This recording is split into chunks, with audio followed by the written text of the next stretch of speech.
Sangakkara, Joseph Stalin, Douglas Jardine, Robespierre, Darrell Hare, Vladimir Lenin, O'Brien Kevin, Guerrilla Cricket. Welcome again to Guerrilla Cricket. It hardly seems a day since we were last in St Lucia to see England play the West Indies. In fact, it wasn't. This is Friday and that was early Thursday morning. And the Bears done a game in between. But today is all about Group 2 of the Super 8 and England versus South Africa, who sit first and second after their respective wins against the joint hosts West Indies and the USA. For England, it was salt that left the West Indies shaken. For South Africa, it was two seasoned campaigners in De Kock and Rabada that saw them home against a highly competitive USA. A win for South Africa or England today sees them into the semi-finals. I'm Tony Bishop, and with me are a man immortalised in song by Lovebug Starsky, James Hillhouse. Hello, how are you?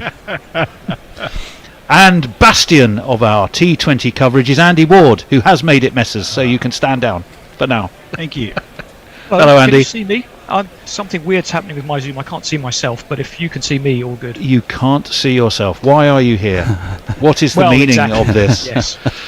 Right, the most important thing, even more than the meaning of life and other existential questions, is who has won the toss and what's the team news. England have won it.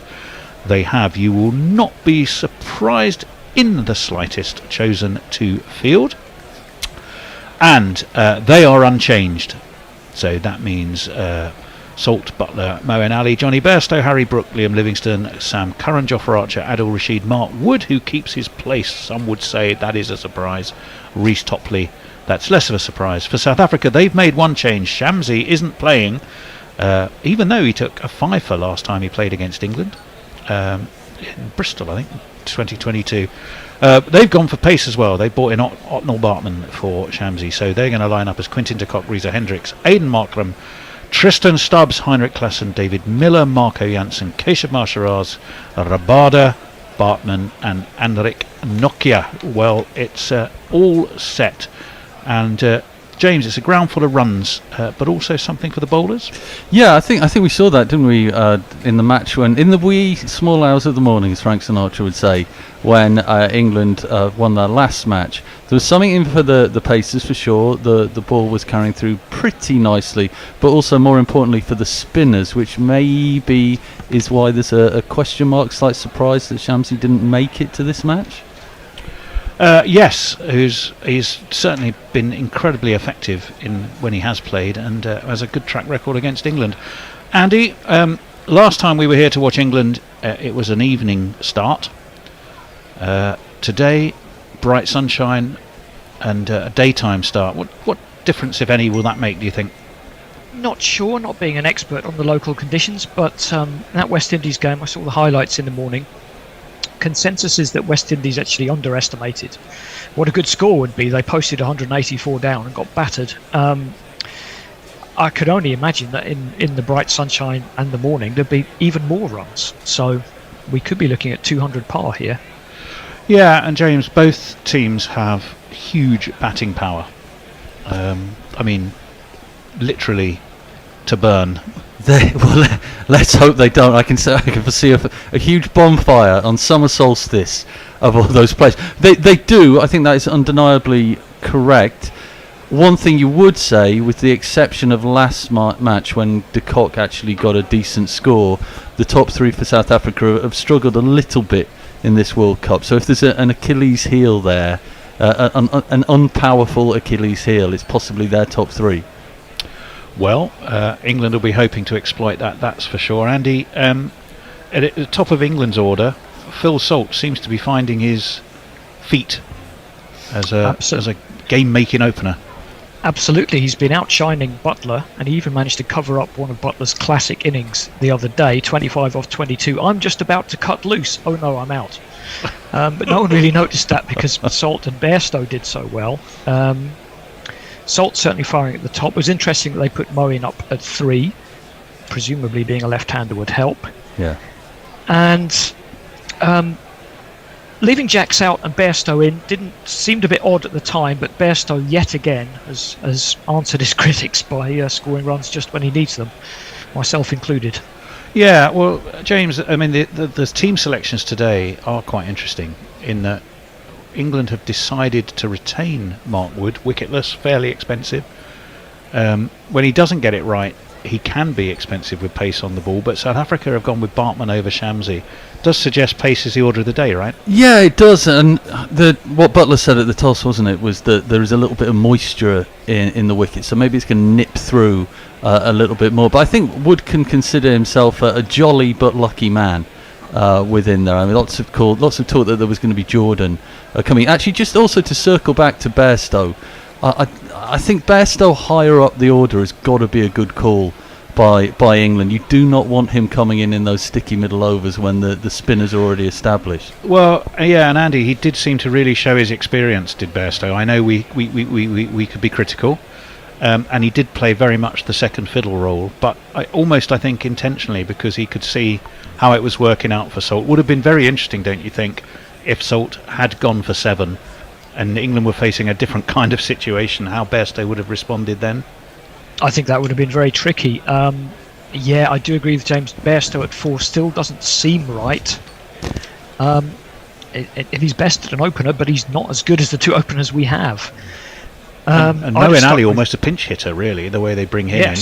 Yeah, and will be interesting to see when England bat what they do with the number 3 spot if they lose an early wicket. But South Africa have got to go first, and as James said, not a lot of runs at the top of the order for them. They'll certainly point to the wickets they've been playing on largely.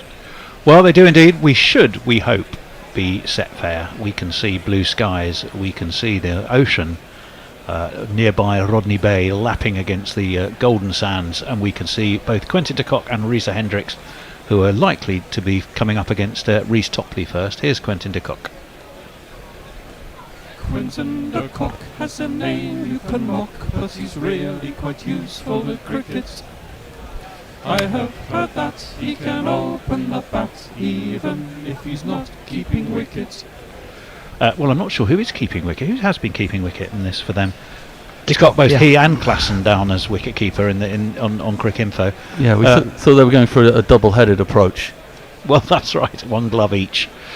Risa Hendricks is the other opener. Here he is. You wear a shirt, the yellow and green.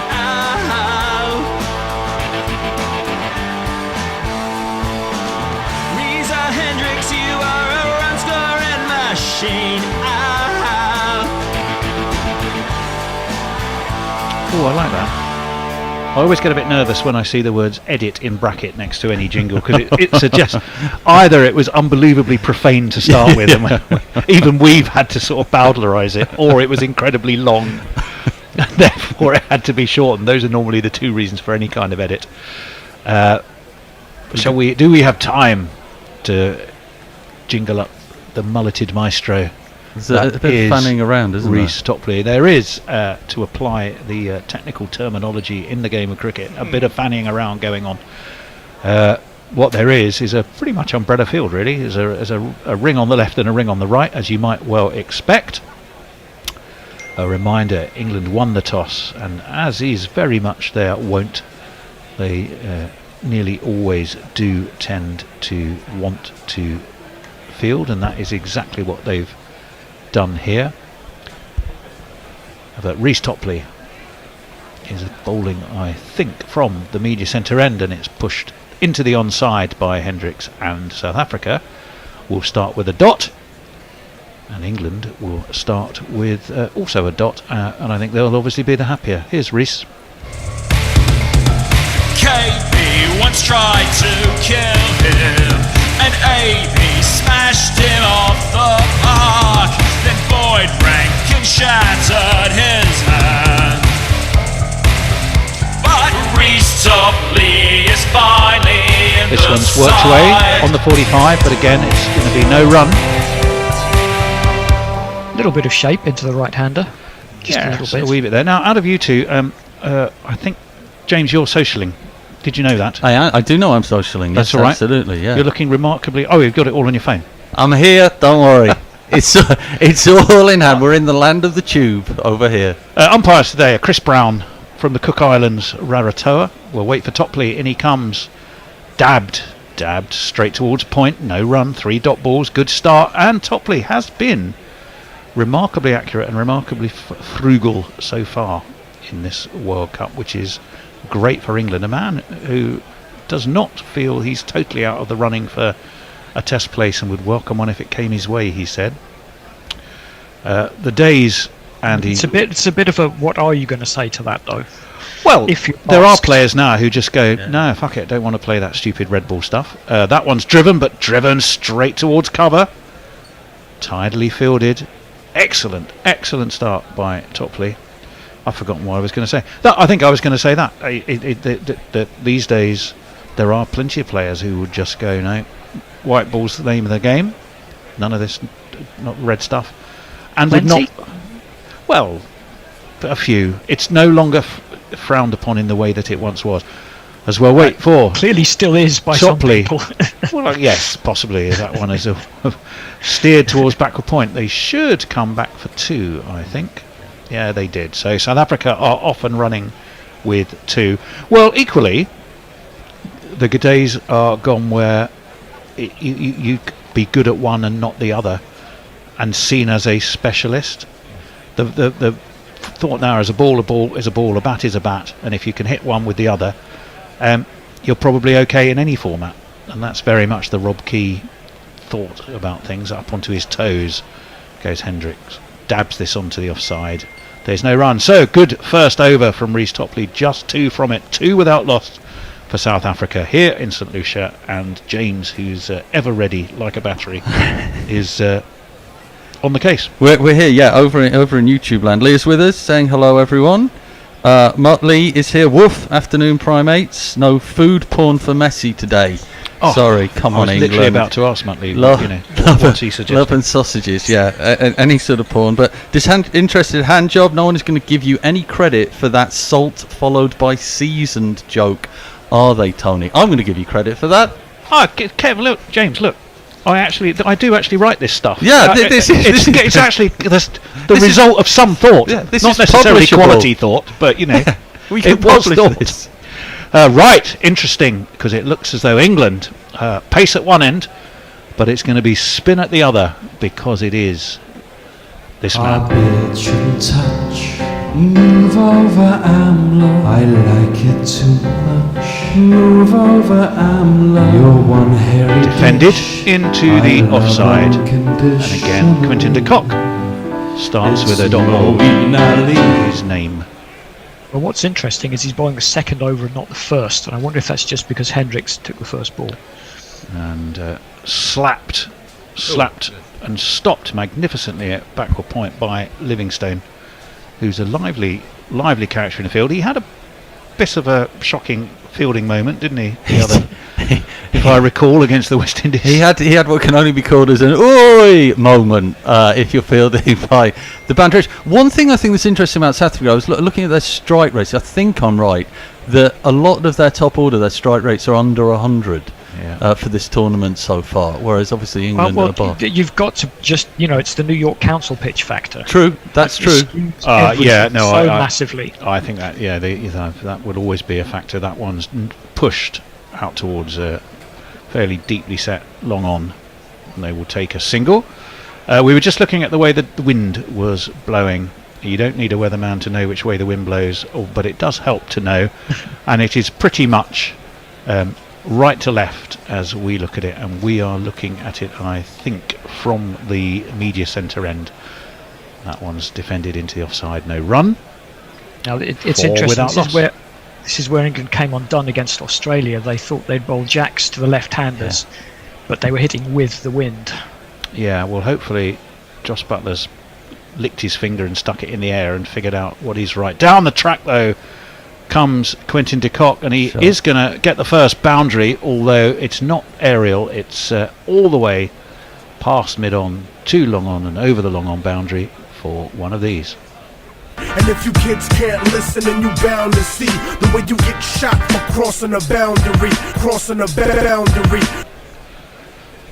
That's okay. Over if he pitch, gets maybe. out of the over. If he gets out of the over with just one boundary, that's fine. Well, we judge everything now by the Jacks experiment. He's not going to, because de Kock said, "Oh my word!"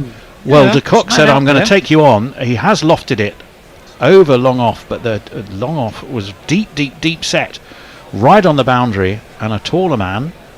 James, that have been you? Just pluck it out of the air. That'd be easy. I'd probably bend down and pick that out. That'd be fine. You would have done. Anyway, he hasn't got out the over, alas. With that, it's gone for 9. Yeah, right. So we should. Lots and lots of people on YouTube. Kieran saying, "Good afternoon, all. Besto and Salt were great last game. Hopefully, same again. First real test of the World Cup for England. In that it's a competitive game. They are expected to win?" Matthew Collins saying, "Afternoon, Gorillas." Leah again saying, "Kishaf Masharas, you say. Nice of the Saffers to give out a debut in such a crucial match." Pirate. Oh. Well, Rhys Topley's going to be in. There is a slip in place for him. It's nudged out towards square and misfielded. Oh dear. I think it wouldn't have been a single, so that's cost England a run that it shouldn't have done. No, they would have got through anyway. They're going through anyway. I think so, yeah. I 15 think they would have without loss as a first example of Scottish goalkeeping of the day. Who was that? Was it Harry Brook who was deep down there? I think it was. He's not small though, is he, Harry Brook? He's a tallish lad. Probably the tallest player in this team. Maybe Topley. Yeah, it was Harry Brook, and that number 88. He was almost like a hurdler as he let her unnecessarily high across the boundary sponge. Topley is in, and that's up onto his toes by de Kock, down to deep backward point. Phil Salt is there. They'll take 2 more. Salt, very much the hero of, well, I was going to say that assault, which wasn't an intentional pun or use of it, but it was an absolute assault on. Remind me, who was he bowling up?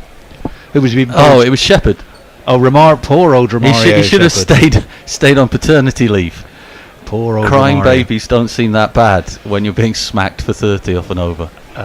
Only the second time an England player has got to that level, Butler being the other, as that one was nudged out towards mid-on. They'll take a single.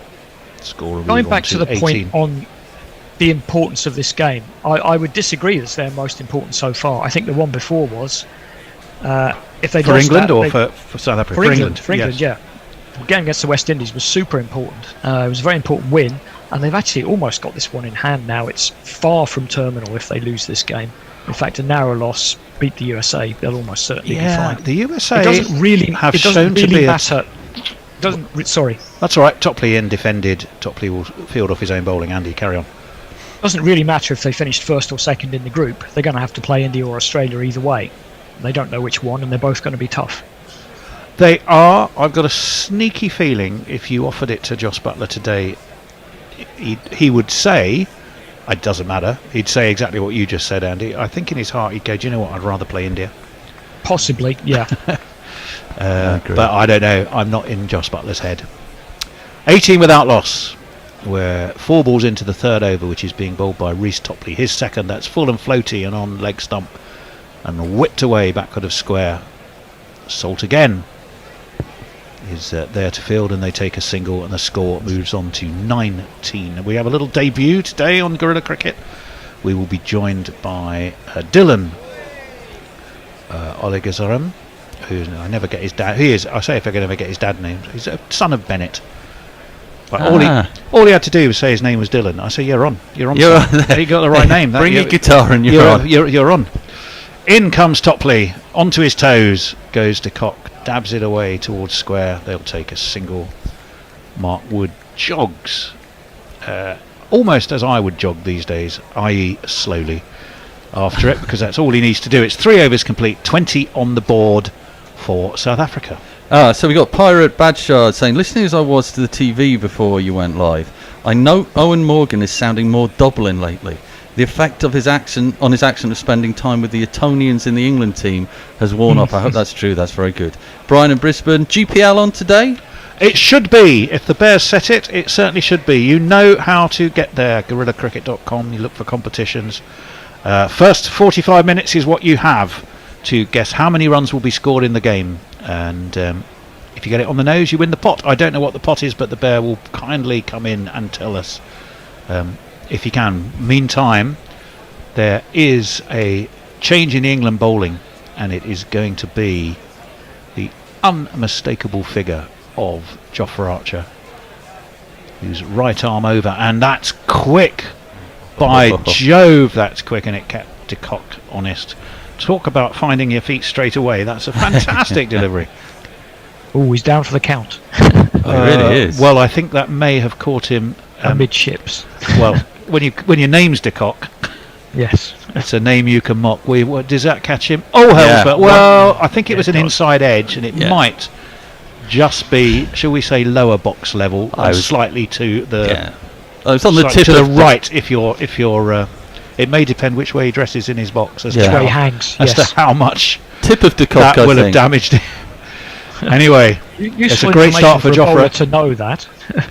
oh, that's launched. It's going to be over just backward square, and de Kock says, well, if you're going to bother my cock, I am going to bother the ball. And he absolutely launches it backward square. Had the deep backward square in the game, had him interested, but it cleared him, and it's one of these. Oh, should have been one of these. There we go. And that is why I no longer work as a DJ. There you go.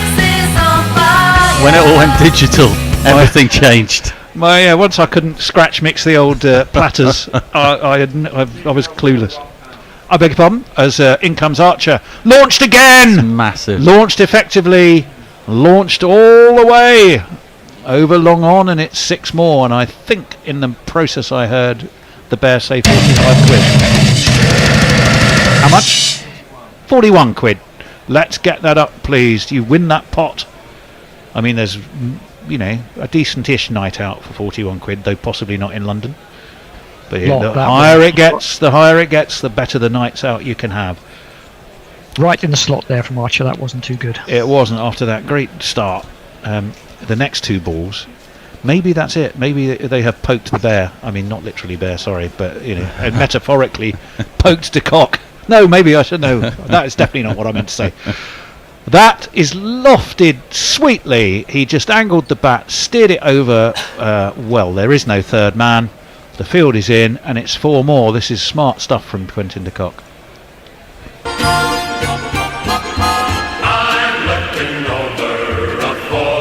He'd been quite full with his first 2 balls, seen them launched, and it was second and third. Tried to drop that one a bit shorter. The extra bounce just meant de Kock could step back, ramp it. It's a fine shot, wasn't it, Andy? Yes, if Archer's going like this, I'm a bit concerned what's going to happen to Wood.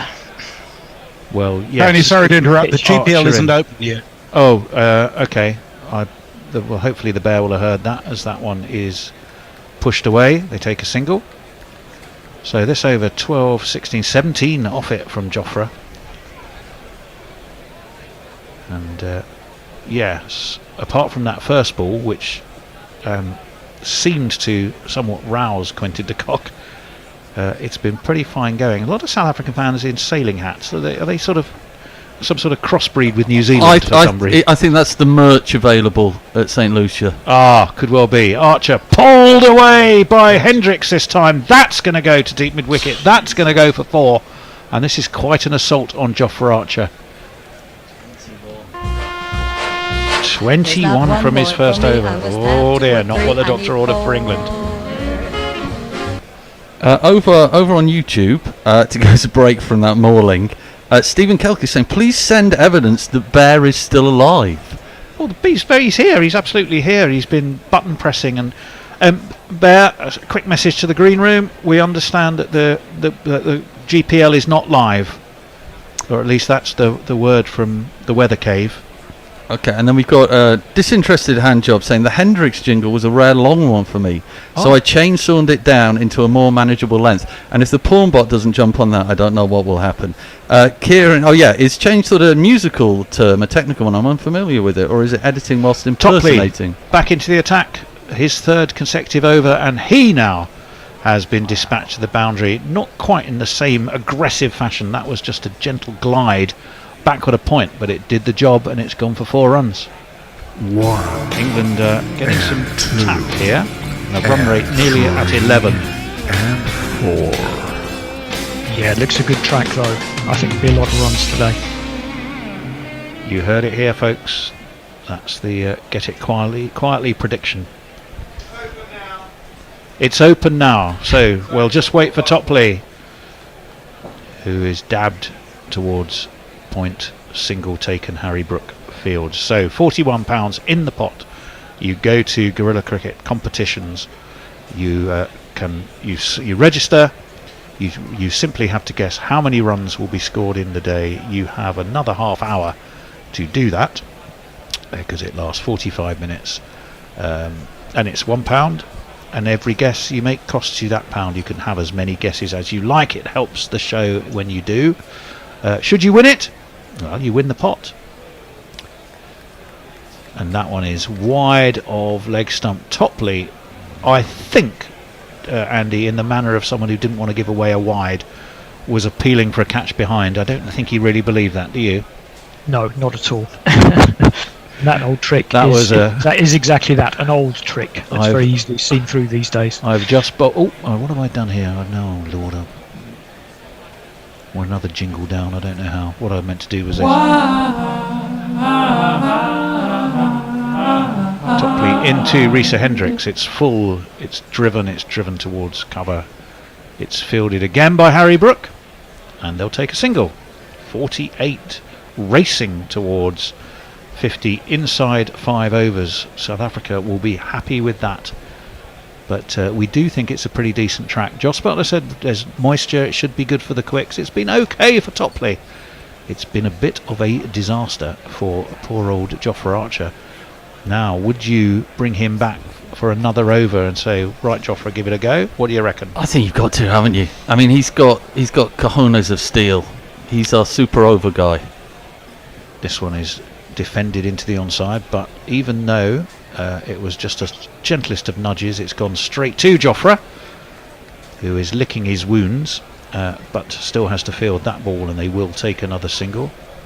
I think it's interesting with de Kock. 8 so far from the over. De Kock is giving me... Do you remember the match in the last World 2020 when they were playing Zimbabwe and it got rained off in the end? And de Kock just exploded in that match. It was raining sixes more than it was hailing. Well, he can do that. That one is played off the back foot. Be one more onto the score for Hendricks. The 50 is up for South Africa. 50 off, and we're not out the 5th over yet. So these two have really decided to take England on. Yes. Well, have they? Hendricks has got 11 off 14. I was just going to say, no, but he's pulling his weight. Well, a bit like Bairstow and Salt. I think Bairstow Hendricks just didn't face any balls. There was nothing wrong with his strike rate. No, fair enough. It is 38 off 16 for Quentin de Kock, who's been motoring along. Our next trio, well, James, you and I don't really have to do anything. No, we just stick here. And that one is nudged away 2 square. South Africa move on to 52. So it means after 5 overs, they are in extremely tidy order. They've taken a score away from in front of me. James, remind me what it was. I would remind you, but I can't remember. Was it? I think it's 51. 51, we think. That's what we said, But yeah. they're going very tidily. We said 51. I'll just do some socials before you take over on this, because I am way behind. Beautiful. Stephen Kelk says, wow, a jingle based on New Dress by Depeche Mode. Stephen Kelk says, hello, James. Looking forward to some magnificent metaphors today. Maybe we should put mangled in there somewhere. Kieran said, good alliteration, sir, to Stephen, who appreciates that back. Disinterested handjob, thank fuck the USA is still in it. At least some of my 10,000 associates jingles will actually get played. What else? Is this the same pitch we've done the West Indies? No, I don't think it is. It's a fresh pitch. It's a fresh and one. let me just quickly say we are waiting for Dylan to join us. Well, we heard this. Actually, Messi's just saying a Bennett child. Is Mr. Darcy appearing as well? I think we've just got Dylan. Hello, Dylan. Good afternoon, everyone. Good afternoon to the Guerrilla viewers as well. Lovely to have you here. To a blistering start here to the power play. Well, we have, and now we've got Mummy's Boy coming on to the attack. Little Sammy Curran, who immediately tries to take a bit of pace on it. De Kock rocks back and cuts that towards the boundary. We think it's about to be head off. Now, that was very peculiar fielding there by Livingston. He got the ball, then he thought he was going to fall over the boundary Toblerone, so he did a bit of a spin, like he was in a jewellery box, a little girl's jewellery box. Then he dropped the ball and then he managed to throw it back in again. So there was 3 runs, but maybe they deserved less for that. Yeah, you were saying, Dylan, so good start from South Africa. Absolutely, and you can just see the positive intent straight away from Quinton de Kock and Reza Hendricks, who's playing more of an anchoring role, and de Kock, as innovative as he always is, just really looking to put the pressure on England straight away. Yeah, he's absolutely doing that. I mean, they did start off fairly slowly, didn't they, the first couple of overs, and then they just exploded like a teenager with a porn mag. As we're getting ready now for the Mulliton Maestro current to come in again. This time it's a little bit shorter. He's going round the wicket now. It's into Hendricks. Hendricks can just dab this away. There is no run there. So Dylan, you are the son of Bennett. I am indeed. This is excellent. The family line is continuing. It is. I mean, we've always had love for the game, and it's been amazing to see my dad get involved with guerrilla cricket, and just taking inspiration from that, I'd like to get involved as well. Curran comes in again. It's on the pads this time. Hendricks goes to work it away, but actually just off his pads onto the leg side for a single. And do you have a rich cricketing heritage like your dad? I've always loved the game. I've lived in a number of different countries. I was born in London, then I moved to Hong Kong, Canada, and now I live in Wales. I have been for the last 3 years. But cricket's been that one common thread that's always kept us as a family, and I've always loved to play myself. When you play, what do you do? So I'm a leg spinner, and I've got up top. Yeah. Oh, and opener. Wow, you just cover it all. As Curran comes in again. This time, de Kock rocks back and flat bats that to the boundary for a magnificent 6. That was pretty flat, wasn't it? Yeah. Smack it in the air. Smack it in the air. Legs moving side to side. Smack it in the air. Smack it in the air. Smaximum. Yeah, it's short. It's halfway down the pitch, that isn't it, from Curran? He perhaps doesn't have the pace to be bowling there, even though it's the back of the hand. When Quinton de Kock is in this kind of form, he's going to pounce on anything that's off the mark, and Sam Curran certainly made it easy for him there. Yeah, he really did. Probably fighting back tears now as he runs in. This time he pitches it up more. De Kock rocks forward. Good he can just take a good, absolutely good comeback there. And then there's almost some overthrows. England are slightly Teflon fingered today in the field so far. They're going to have to be on it, aren't they? This is a real challenge for England today against South Africa. I mean, any chance that South Africa present, England will have to pounce on it with both hands, because they're not going to get any chances from Quinton de Kock, certainly. Yeah. But if he does happen to miss time one, England really do have to take their chances.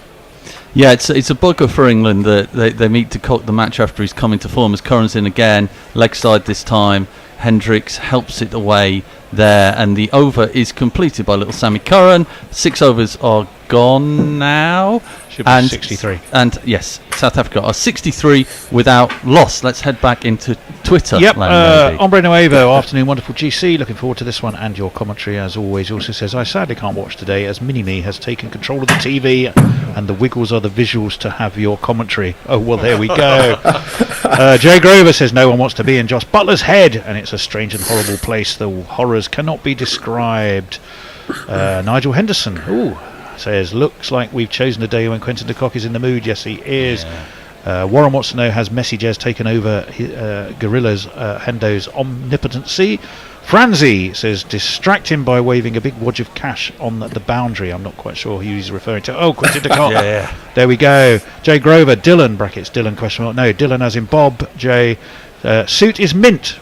So your Thank you very much. Your suit's already got a fan, Dylan. There we go. Well, very much. Here we go. The magician comes into the attack. The bearded wonder. It's out the back of the hand. It's played into the offside for Hendricks just for a single. Shall we jingle a deal? Oh, Adil Rashid. Yes, we should. I bet he's on. Do you think he'll be on the 45? Let's have a listen and find out. Good Lord.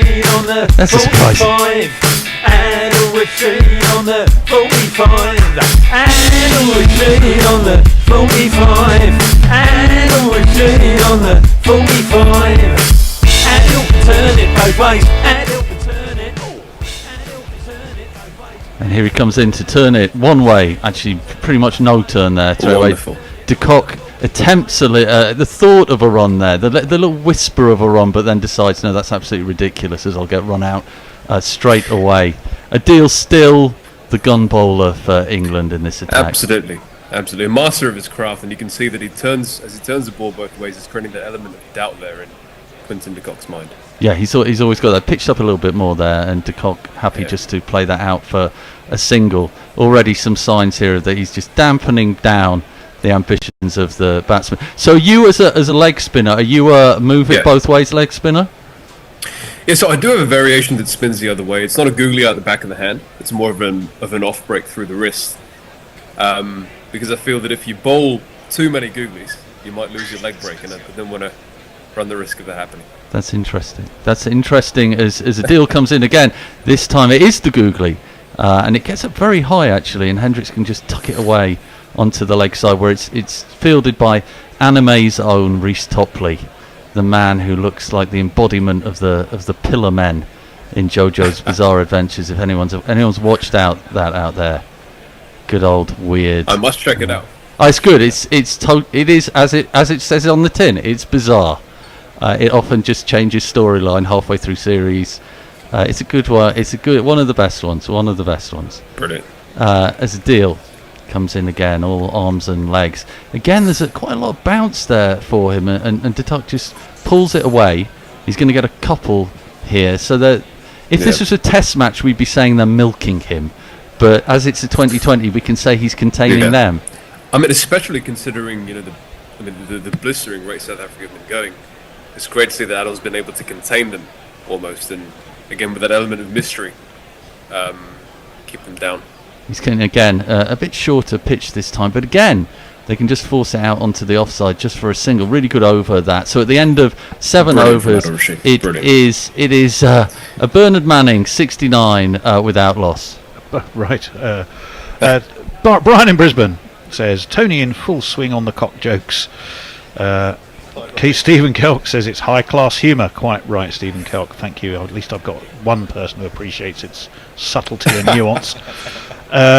Kieran Noseblade, I was going to say de Kock is easy to get out, just bowl him a Jaffa, but then realised that Bairstow must have eaten all the Jaffas as well as the digestives and the hobnobs, thus crippling the attack. That is brutal. Ravi Natarajan, hi Tony B, thanks for taking some time off from campaigning for your independent run for the Islington North MP seat and sharing your love for the cricket with us. Ravi seemed to have kindly comes on to donate us a super chat. So I should be playing a jingle for that. But he thinks for some reason I look like Jeremy Corbyn. Harsh. Very, very harsh. Let's hope you have more success today than he will have in the elections. Moen is back into the attack. The spin twins operating now, and it's good line, good length. De Kock plays it away and then gestures towards the pitch as though it's responsible for the fact that didn't go for a 6. Moen again. Quick turnaround this for him. This time there's a little bit more time for de Kock to rock back on his feet, just push it down the wicket. These boys are coming in again and doing well, aren't they, Dylan? They're doing very well, and I think the fact that de Kock really punished Moeen Ali at the end of his first over. It'll be interesting to see how Moeen adapts his strategy to that, adjusts his line and length. Whether he's brave enough to still give the ball a bit of air. It's also interesting. It's such a different proposition when they're bowling together. These two, I think it gives Moeen more confidence. This time again, pitched nicely for Hendricks. Again, they can only squirm another single, like Harry Styles' dating book. It's all singles at the moment. I was just looking at a super chat jingle. Sorry, go ahead. And I found one, nothing to do with that, but incidentally I found one called Bear's Bladder. what do you... I think we have to horrifying find out. thought as to what on earth that might be about. And this time it's shorter. De Kock this time steps back. He gives himself room. He cuts it away. It is going to be stopped by Livingston, who takes something of a pony prance of a step before he gathers it up. 2 runs from there. Dylan. And I think just continuing on from the point that you mentioned earlier, it's clear that they both have roles when they operate together in tandem. Yes. We have Adil Rashid, who looks to take the wicket as Moeen builds the pressure. As Moeen comes in again, and de Kock again gives himself room. This time he lofts it towards cow corner, but it's greatly appreciatively gathered up by number 88 Harry Brook, thrown in again. 2 more from that. So there's 6 from the over so far, with Moen about to deliver the last ball. So he'll be looking to get out of this without a boundary. I hope that isn't me cursing him. We're about to find out. The ball comes in and I'm not cursing him. And he gets out of it. There we go. There's no voodoo here, mate. As we end the 8th over, and South Africa are 75 now without loss. Stephen Kelk wants to have a GPL variant in which we can guess how many cock jokes Tony Bishop will make today. Afternoon, everyone, says Nick Vickers. It's a shame we're not on the island of St Lucia. It looks wonderful and there seems to be plenty of seats available. It does. GPL is now £46. Right, Ravi, who kindly gave us that $5, so thank you for that, with a super chat. Use your bribe, super chat.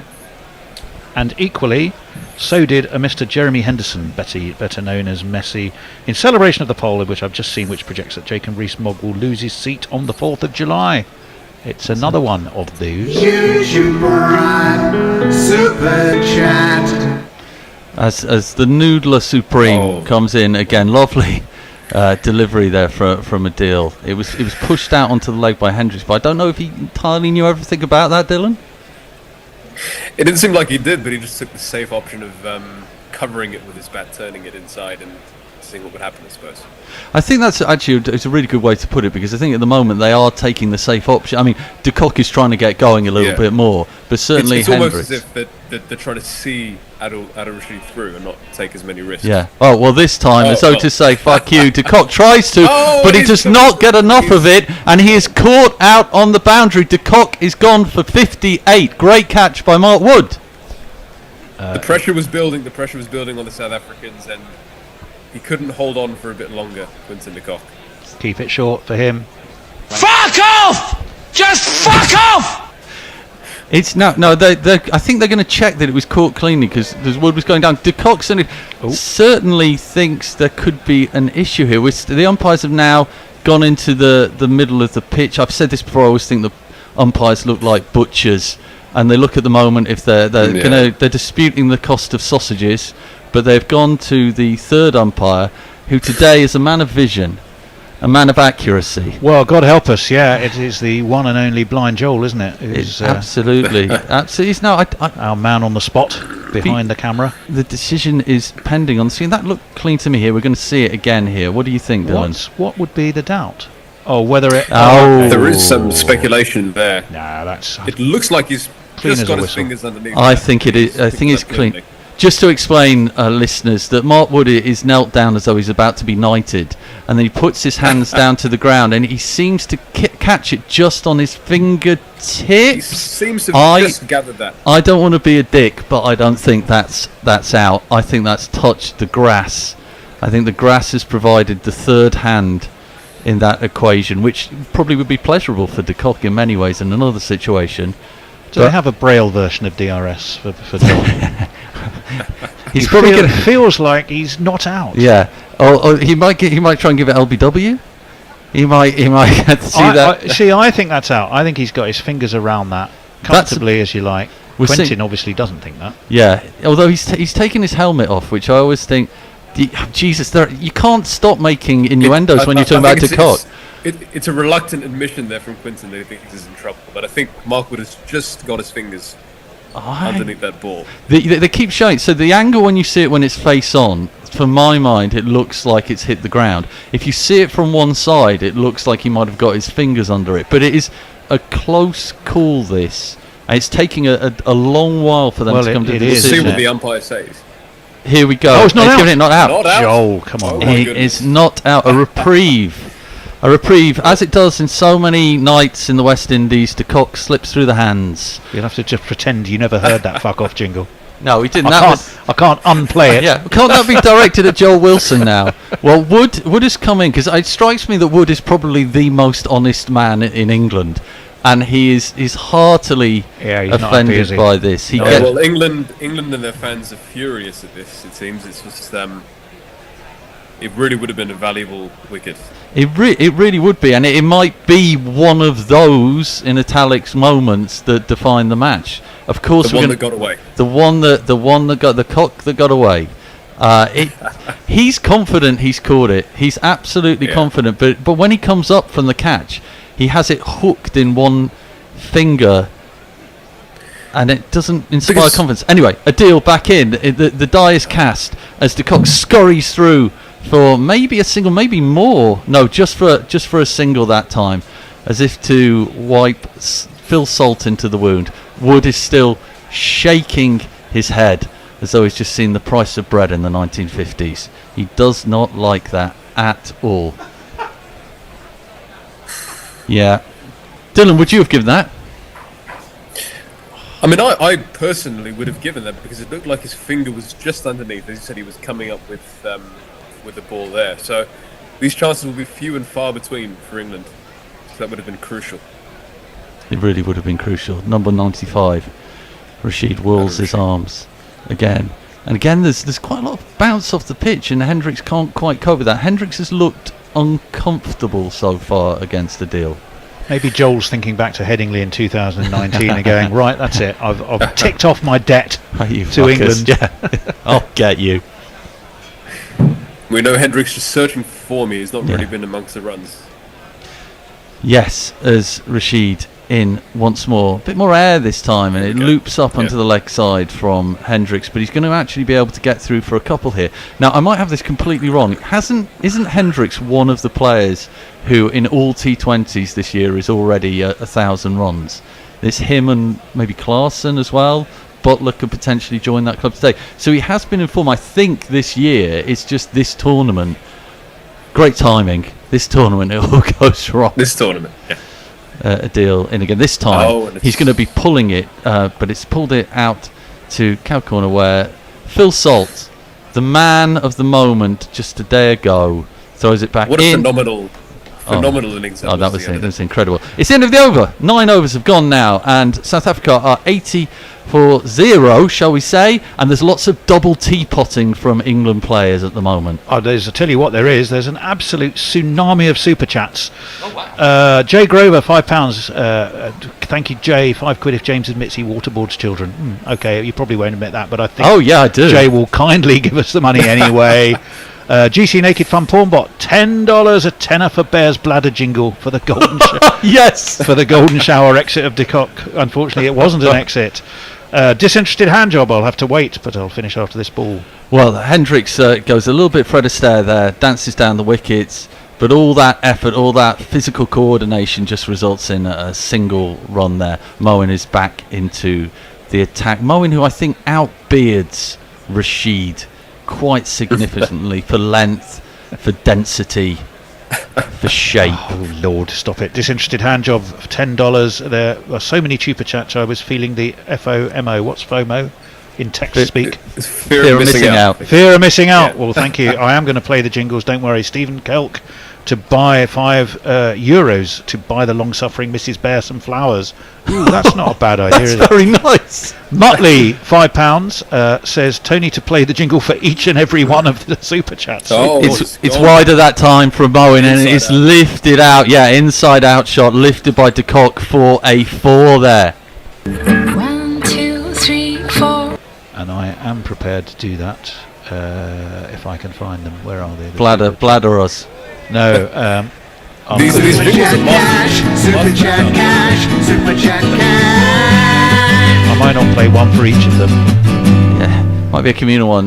No, in shorter again, but tighter to the body this time. So De Kock forces it away, but can't get any runs from it. That was a tremendous shot there, inside out, like you said, Dylan. It's almost like when Moen gets it up and above the eye line. Yes. Quinton De Kock's eyes just light up. Yeah. And he seems to look for that opportunity. Those innocent boyish eyes certainly do light up, and again Moen is slightly short again. De Kock this time's cutting it out towards the boundary, but it's never going to go there, particularly as Liam Livingston hurls it. That sort of hurling you don't see outside a student union on Freshers Week.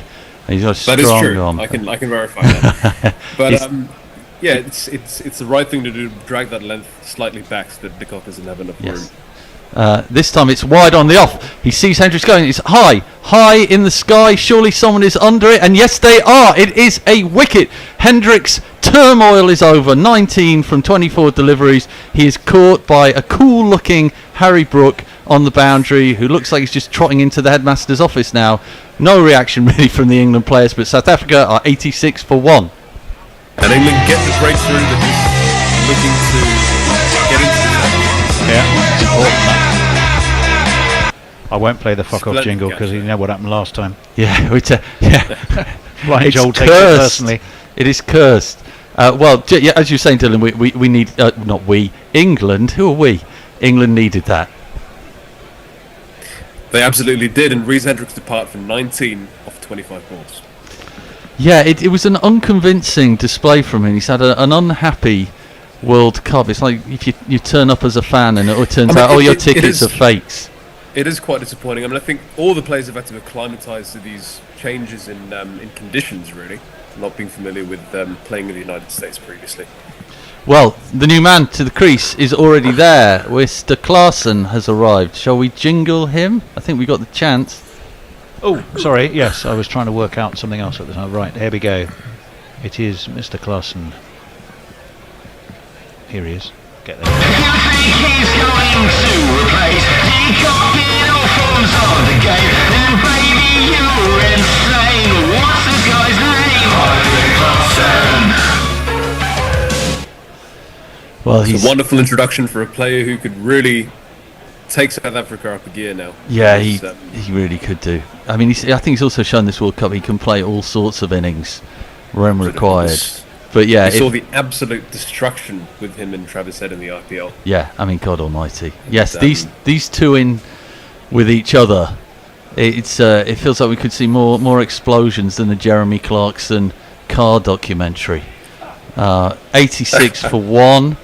They'll be hoping they can get one of these out. I think we're due a change, aren't we, at the end of we this are. over? I was just because of all the super chats. Wide from Moen, but Klaassen is happy to cut that away, getting a single, getting himself off the mark, leaving at the end of the 10th over South Africa on 87 for 1.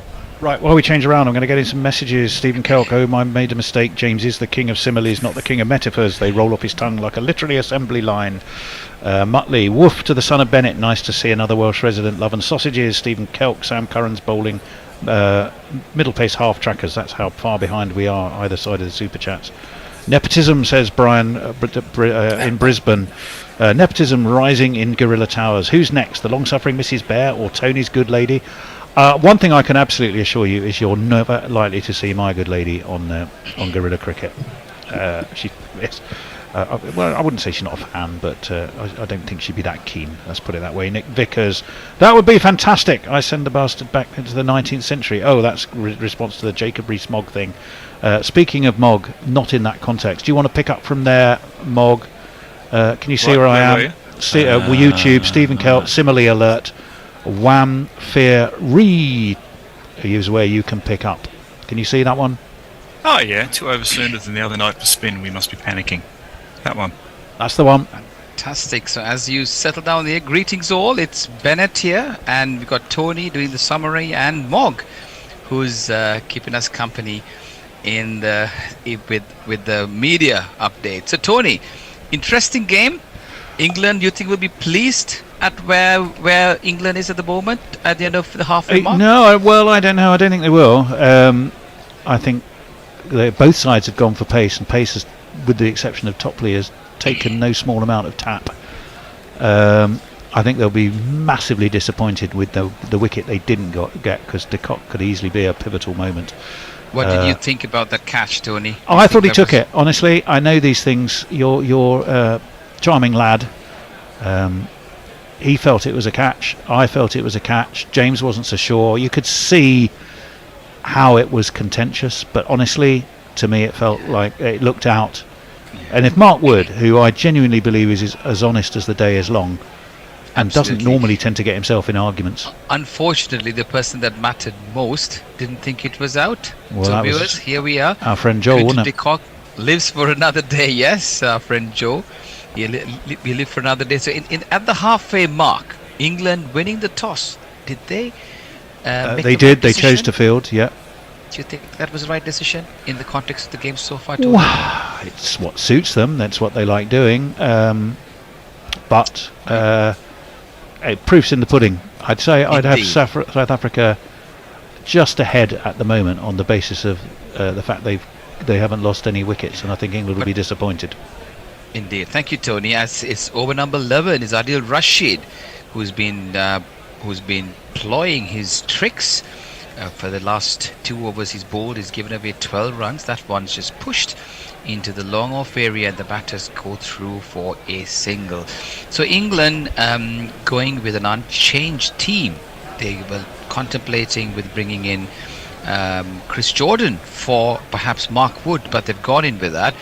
And South Africa in the process have left out their left arm wrist spinner, left arm Chinaman Shamshi, and they brought in the medium pacer, the left arm on that occasion. This one's over pitched and trying to tuck that away on the onside, and no chance of a run. Tony.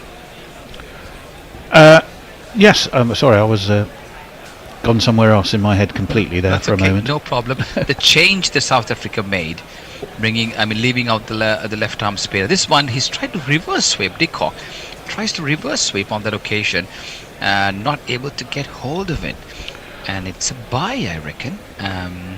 As it goes through past the wicketkeeper, the batters go through for a single. I think Bennett. Like they had 2 backstops. Yeah, England keeping the same team was effectively an endorsement of pace, because you've kept both Archer and Wood. One who's taken a huge amount of tap and one who's yet to bowl. Agreed. And this one's played nicely, cautiously away into the covers. We've seen a different Klaasen here, haven't we? He's showed us that he can be the Klaasen, the destroyer, like in the IPL, and is coming up quite higher up in the order as well at number 4, which is not his usual position. This one came back in, did it, Tony? Yeah, that was the googly. It was the Yes. I'm not sure it fooled Klaasen, but he had to step back really fast. Just to finish that point, yes, South Africa deciding to play Bartman and not Shamsi. As Adil bowls, this one's quicker leggy, and Klaasen equal to the task on the back foot, pushing it towards the cover. No chance of run. End of over number 11, just 2 runs coming off that. South Africa being put into bat, 89 for 1. Mark, what have we got? Loads. There's all sorts of stuff about Jacob Rees-Mogg being too shitty for a human name. Mr. P says hello. Super chat.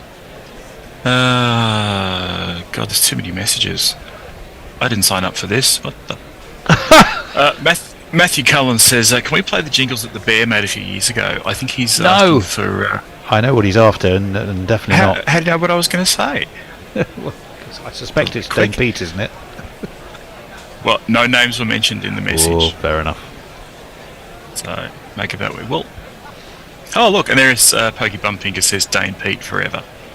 So his name has been invoked now. Right. Big enough super chat, and anything's possible.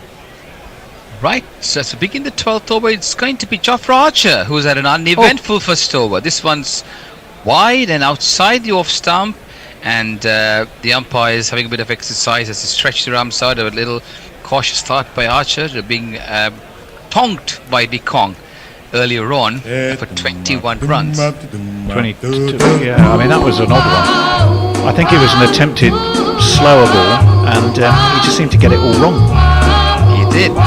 He must be having been cautious bowling to Quinton de Kock. This one's outside the off stump, short, and I don't know what kind of shot you describe that. He left himself quite a bit of room and pushed this one, more like a square push towards the extra cover area, and the batters go through for a single. In the last 5 overs, just 26 runs scored for the loss of 1 wicket. So England clawing back slowly but surely in the middle overs here. Klaasen takes a bit of time usually, Tony, to get going. Yep. He's a slow starter. I was just going to look at how he went in the IPL. I seem to recall he went pretty convincingly, if I remember but rightly. Klaasen used to come in slightly lower down there, Tony, not at number 4. So when he comes in, usually he only has about sort of not that many overs. But he's come right up in the batting order here. Tristan Stubbs batting lower as number 6, and Markham used to normally come in at 3 or 4. But we've seen a slight shift in their strategy, of the think tank within the South African camp. The next one short, pushed back towards the bowler, no chance of a run. That over that Archer bowled to Nicholas Pooran in the last game for me was the game changer. It was an absolute beauty, wasn't it, Tony? It was. Klassen in the IPL, strike rate of 171. He averaged around 40 for the Sunrisers. Indeed he did. This one short, and Klassen on the back foot looking to hook this one, and the last moment he was unconvinced. He pulled away at the last minute, curtailing his shot, and it goes through to the wicketkeeper Butler. No chance of a run. What do you think would be a kind of an ideal score that South Africa will be aiming for, Tony? Well, I think the if you look at this tournament so far, you're hovering around 180 as the Archer average. comes steaming down. Sorry, Tony. This one's on the leg stump, nicely pushed away into the deep mid-wicket area, and the batters are able to only get the one as it goes through rather quickly. Go on, Tony. 180. Well, I lied actually. In this tournament, it's 195. You've had a couple of 200+ scores. So when you factor that in, and the fact that the ball seems to be, coming onto the bat nicely for certainly off the pacers, I think you've got to be looking at 200 and upwards if you're South Africa, even if you're 92 for 1 now. Arch comes bowling outside the off stump, and he cuts this one. Wow. And it goes straight off a thick outside edge right into the diving, gleeful hands of Josh Butler, and Jofra Archer has his last laugh, getting rid of his nemesis on that occasion. Quinton de Kock caught Butler for 65 off 38 balls. A great knock comes to an end, and England break through. It was a fantastic catch too. Should we not review it anyway, just in case?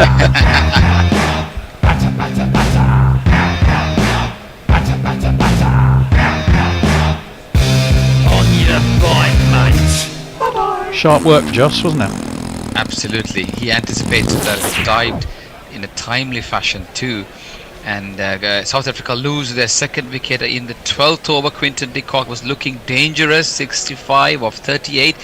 The other batsman out was Risa Hendricks, who was looking rather less convincing. He took 25 balls for his 19. But the new man coming in is David Miller. Have you got anything for him? We do.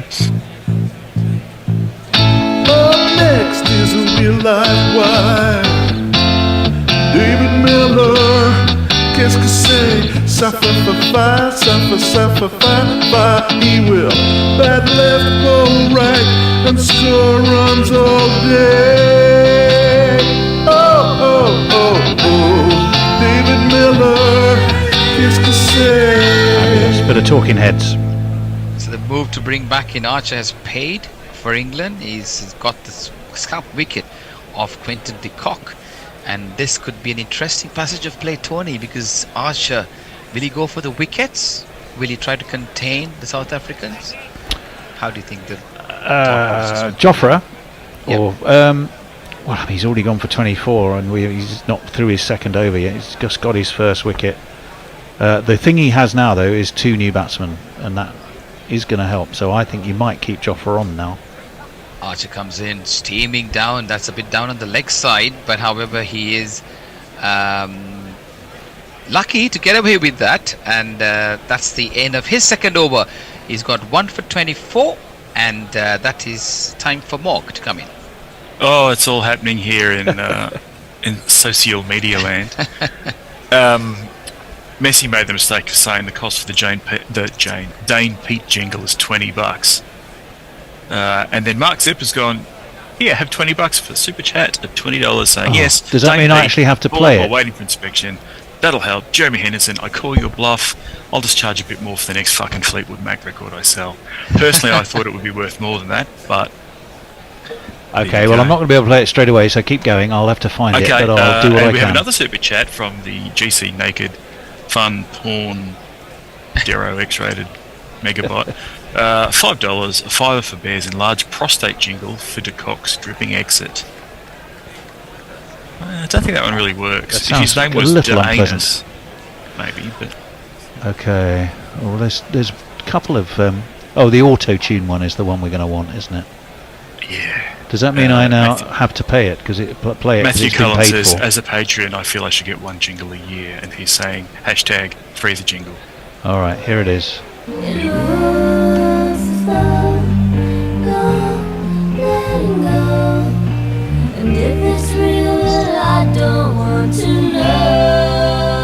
A bit of a change in the bowling as you come back. It's Sam Curran being brought in. This one's left arm round the wicket, and he's overpitched that, and Klaasen says thank you very much. It's a nice way to start the over, and it thonks this one past the bowler straight into the stands There's not one for a ball boundary. for me. I must have 2 or 3. I need 4.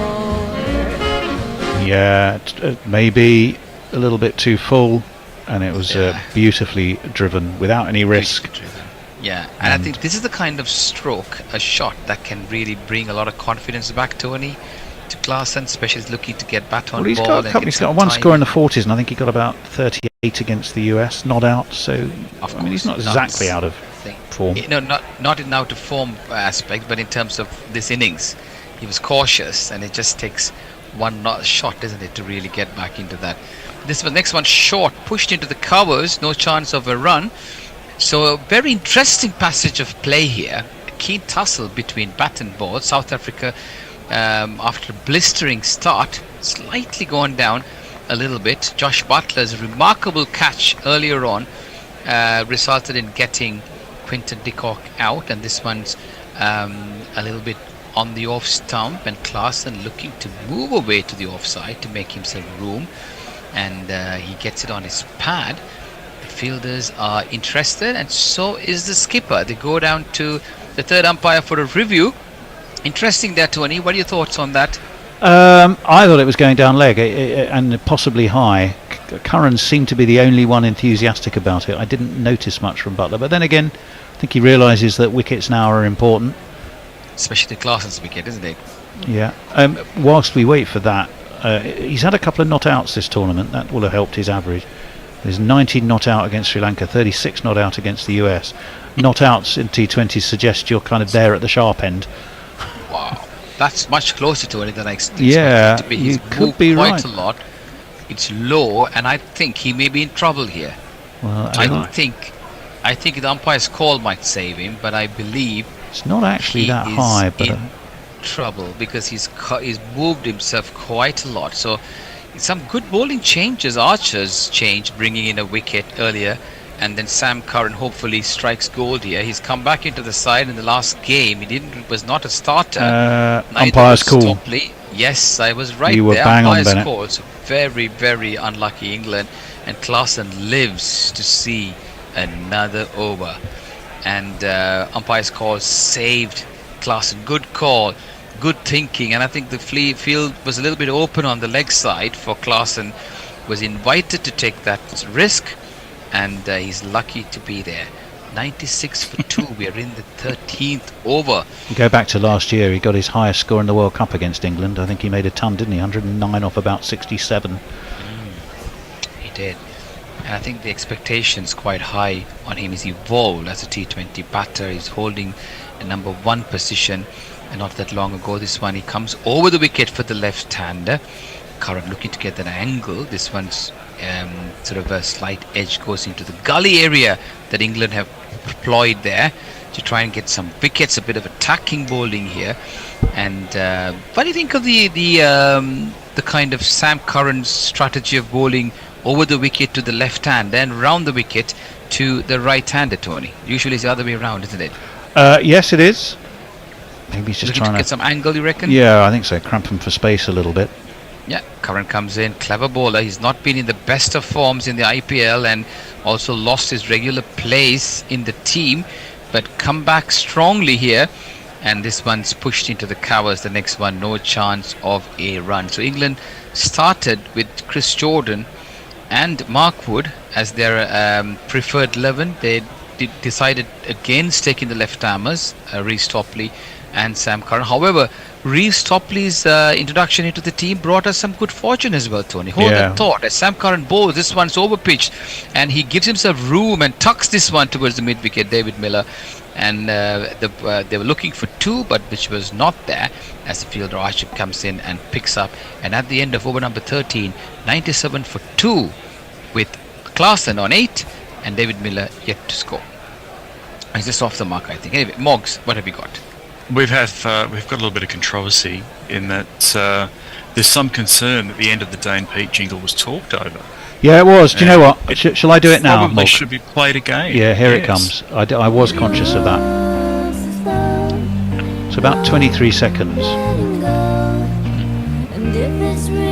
Will you speak over it? No, don't speak.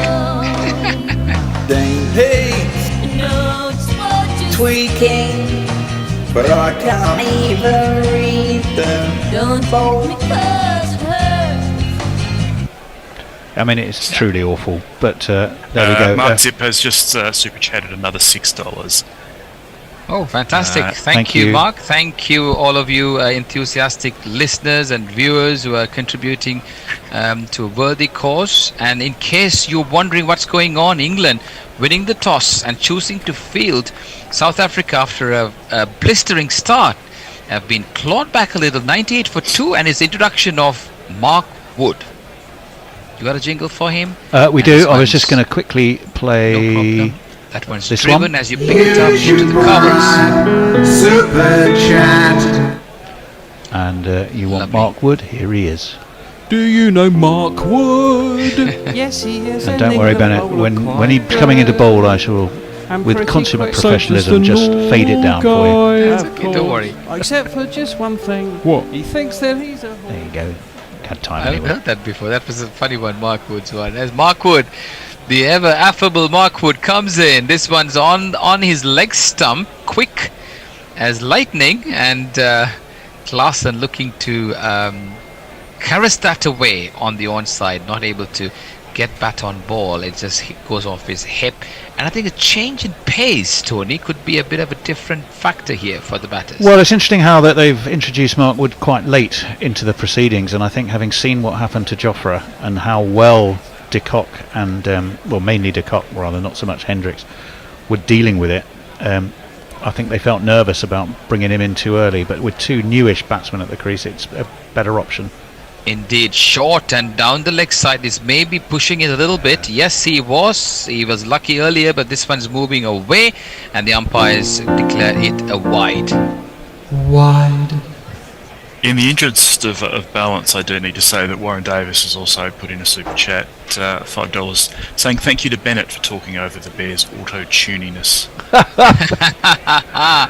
So Mark Wood, yeah, interesting, Tony, because England have got 6 regular bowlers in this lineup, don't they? Oh, yeah, so they that do. gives them the cushion of actually perhaps ploying with the order they bring them on. This one's pushed into the long on area, and the batters go through for a single. And I think, Tony, having Moeen Ali, I mean, if Moeen has a good day, that's a luxury. He bowls in a few overs and then has that extra pressure of if anyone has a bad day. And again, in the batting, now he's batting in number 3. Are you counting So Livingston player- in your 6 as well there, Bennett? No, I'm not. But Well, I'm there not, you go. So you've got that's 7 another- options, really, we've if got you want to 7. look. Exactly. And But as the he, thing as he is- bowls both leg breaks and off breaks, then you Indeed, probably but I think count the that as last 7. time he bowled an over, he wasn't really successful, and I'm not sure whether Butler considers him as one of his frontline options, unless a couple of bowlers have a field day.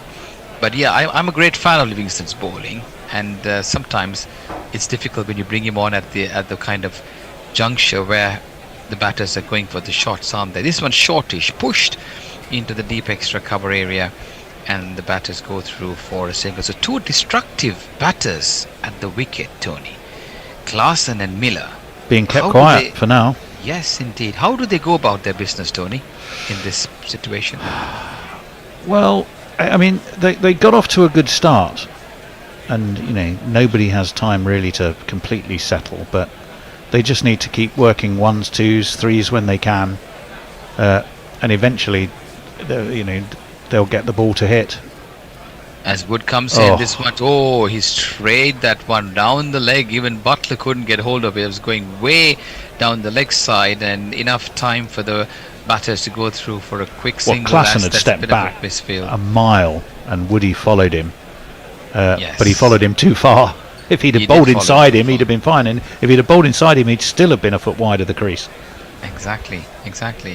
And South Africa going with Marco Jansen. He's had a very ordinary tournament, Tony, but they're persisting with him.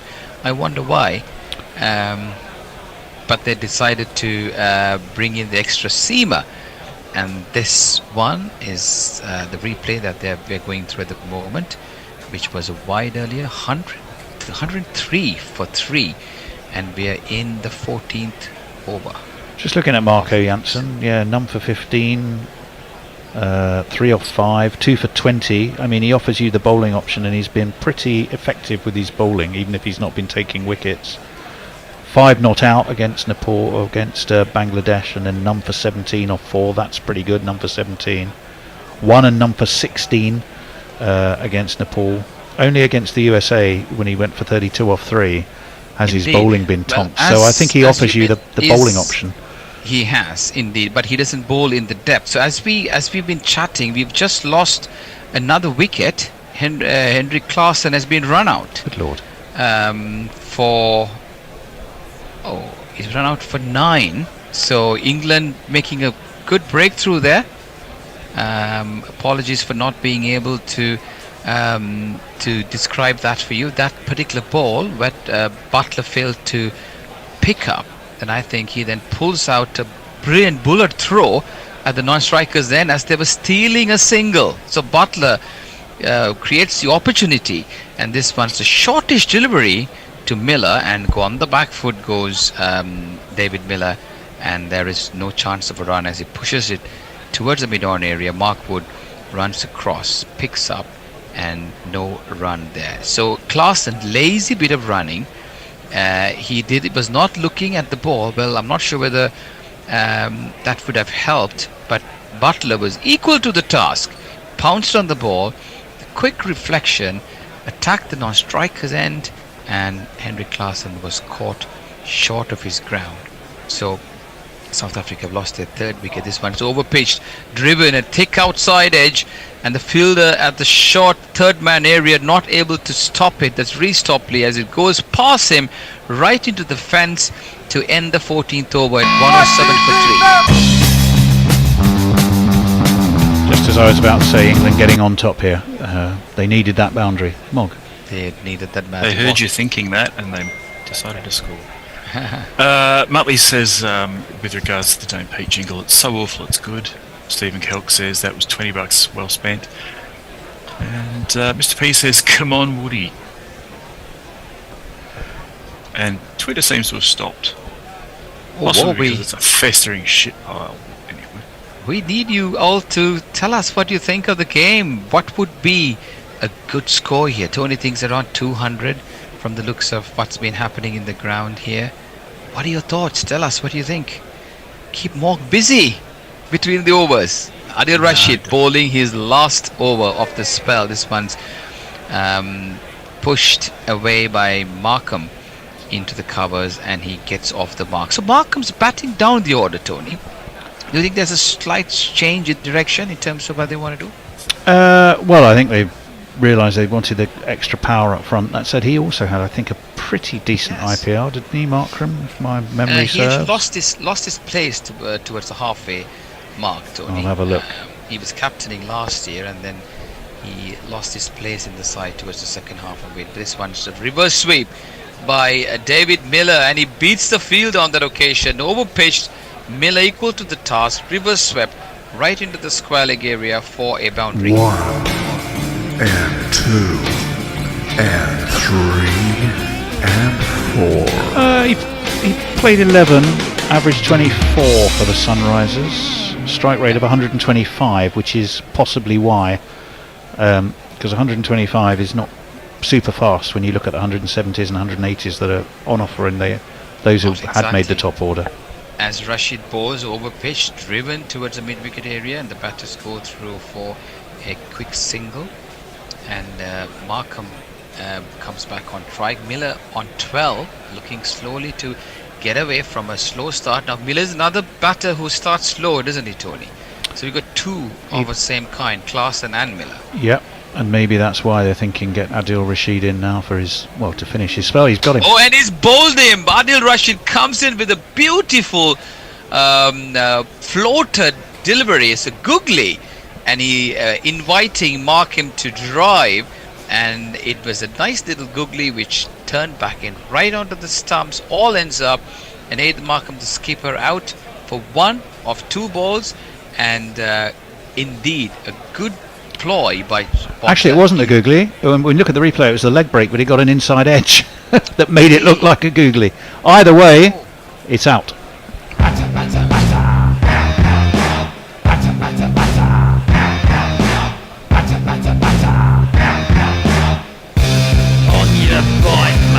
A lot of space between bat and pad there. I think Markram had stepped back. He was thinking about running it down to third man, I think, but all he ended up with was that inside edge, and it brought it back a long way into his stumps. And if you notice, Tony, every single bowling change that Butler had done in this game towards the second part of the game up to this far has resulted in taking a wicket. Sam Curran got a wicket, Archer got a wicket when he came back in, and so did Rashid. So well, maybe Gareth Southgate ought to be giving Joss Butler a ring this evening again. Joss, about these changes, how do I know when to make them and who? Because I'm struggling a bit here in Germany while you're sunning yourself in St. Lucia.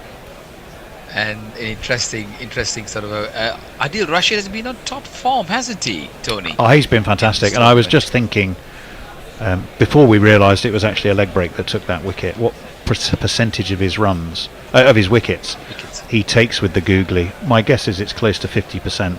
I do not have a number in front of me to prove that point. As Rashid comes in, new ban is Tristan Stubbs. This one's outside the off stump, pushed away into the covers, and the batters go through for a single. And the advent of Tristan Stubbs as a good finisher in the IPL perhaps had given the South African think tanks to go with the idea of I should jingle him, shouldn't I? There. Mr. Stubbs, where is the lad? As you pick it up, it's the last ball of Adil's spell and also of our stint. He's not here. Okay. I'll have to Rashid comes in find right him. arm over again, and this one's over pitch, nicely pushed away towards mid wicket. No mid wicket there. Rashid has to go back to fetch the ball. He was very quick, and the batters decide against going for the single. End of over number 4 for Rashid, and it's end of over number 15. South Africa being put into bat in the Super 8's 45th match at St. Lucia. As we change over, I'll give you a quick blast of Tristan Stubbs. Stubbs to cheer Tristan for 8. He offers more for what he's paid. He can bat, bowl, and even keep. It's time that Stubbs, he made the lead.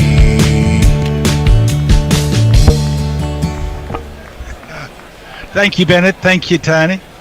Welcome, Andy. South Africa in deep trouble, in my view. I did some figures at the end of the 14th over. De Kock scored 65 from 38. Everybody else had 35 from 46. Nobody else has got anywhere near to doing well. James, you're with me. I'm sorry, I thought it was Andy. No, hello. I think we're waiting for Andy. Whilst we're waiting for Andy him. is...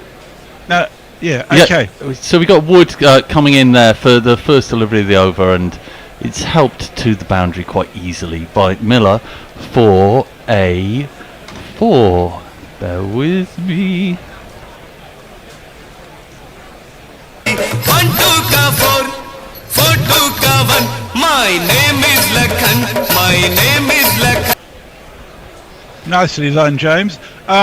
We got a super chat from Warren Davies. He says a tenner if Bennett can talk over Donald Trump at the presidential debate next week. Well, I tell you what, I'll come back to it. Pitched up by Wood that time. Miller goes for an extravagant drive, but well fielded and a dot ball. On you go, Messi. If we can get Bennett and Ajit on together, it will drown out the whole world. That was quite something the other night.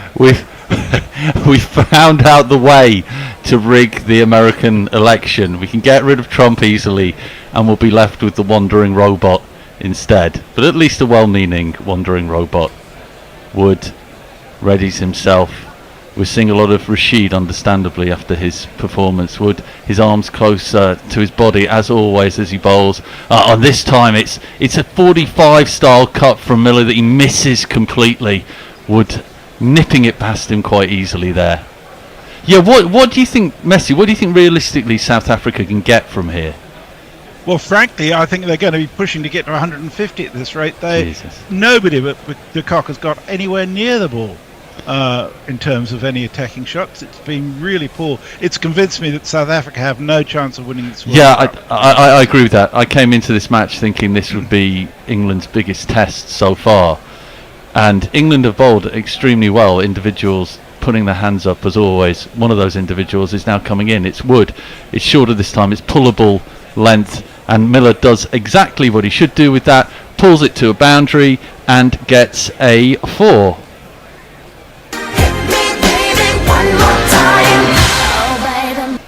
Wood's always I'm going... just wondering, James, are you capable of seeing if Andy's in the waiting room? Oh, well, Tony is capable of this. If anyone's watching on YouTube, you now see that I have a glamorous helper, the Debbie McGee, in this is this situation. We're looking for Andy. Andy, where are you? Maybe we don't have Andy at the moment. Here he is. Andy, so sorry for that. As I've just been wittering on as you've done that. Miller just gets another single, but over to you, Andy. Andy, you there? I am here. Andy. One moment. There we go. I need to turn my YouTube off as well. Okay. Well, and right, sorry, we're all learning on the job, including half of the South Africa batsmen. By the look of it. Well, they're not going to get a career out of it if they're learning on the job at the moment. Well, it looks to me like, what am I missing here? Why is South Africa batting like this? Well, it's a funny one, isn't it? Because there's part of me that thinks England are bowling well, which they undoubtedly are. There's part of me that thinks England have done very well in the field. You know, Butler has done 2 incredible things. And there's part of me that wonders, is it the kind of thing that... I'll just break off. Wood comes in, it's flicked off the pad of Stubbs, and it's gone for 4-leg buys, and Wood's annoyed himself, and he should be, because it's a poor line. Yeah. It's going to be 4 either way. Give it to me 1 time. Give it to me 2 times. Give it to me 3 times. Yeah. Give it to me 4 times.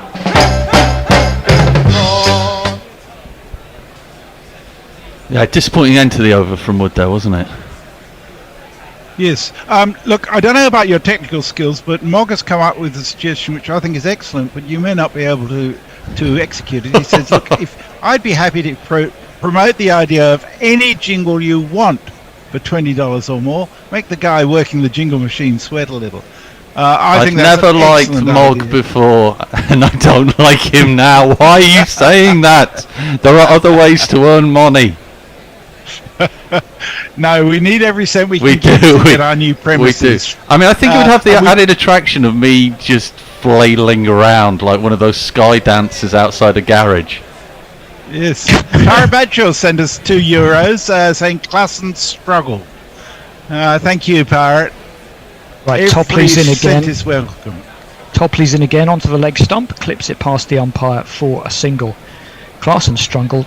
Hendricks was awful. I'd say it's terrible, wasn't he? Oh. You can't, just because your partner's scoring is not an excuse to lean on your bat and do nothing. And I've been there. So I was quite an aggressive opening batsman. Yeah, he was scratching around like a rat in a goldfish bowl. It was horrible to see for someone who's had decent form pre-tournament, but just has struggled throughout this whole thing, hasn't he? Well, South Africa the whole position. South African batting lineup has, to be honest. Yeah, they have. Yeah. They're in a position now where they can go at 12 from here and they'll still only get 170. England are well on top here. I mean, plus, if they lose another wicket, you're down to Janssen. It's remarkably good from England here. As much as it's bad from South Africa, and it is undeniably bad, England have done very well. Here's Topley. He's wide. He's possibly too wide on that one. They have bowled a few wides, and that's another one. Okay, extras. I'm coming through. I wouldn't worry about it. It's only a wide.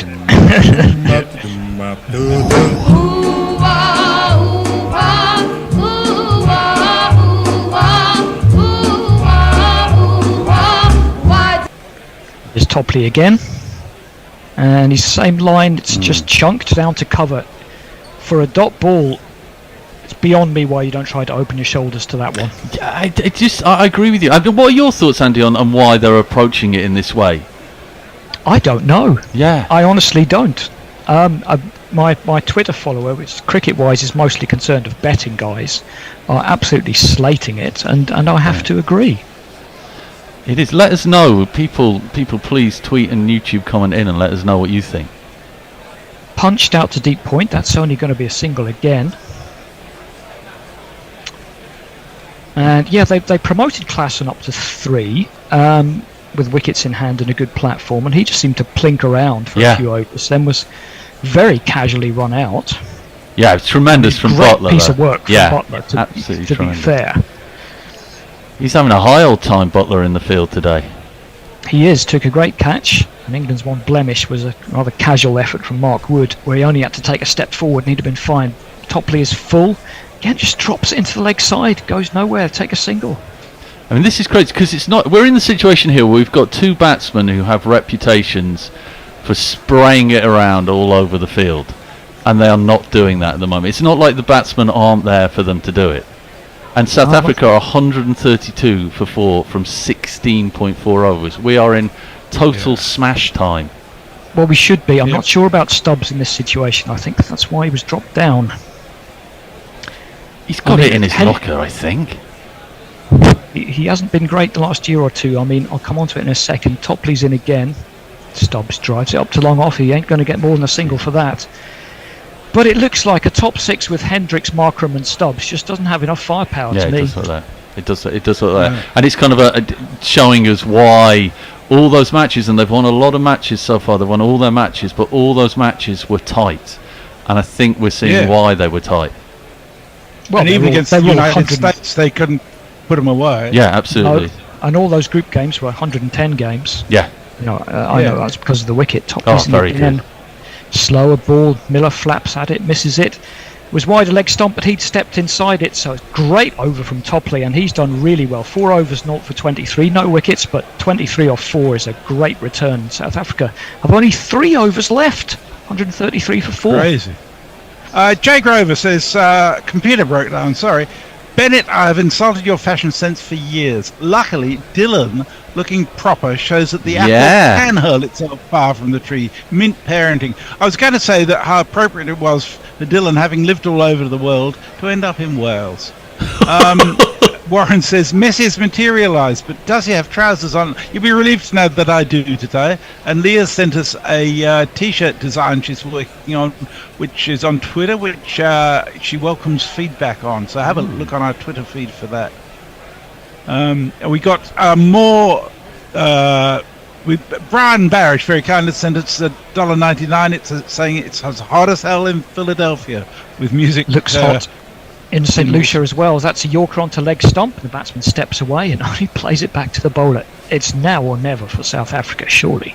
Yeah, it has to be. And, you know, Archer has gone in the first over. He bowled. He got pulverised. So they need to get a bit of that big bat energy back. Right, here he comes to Stubbs.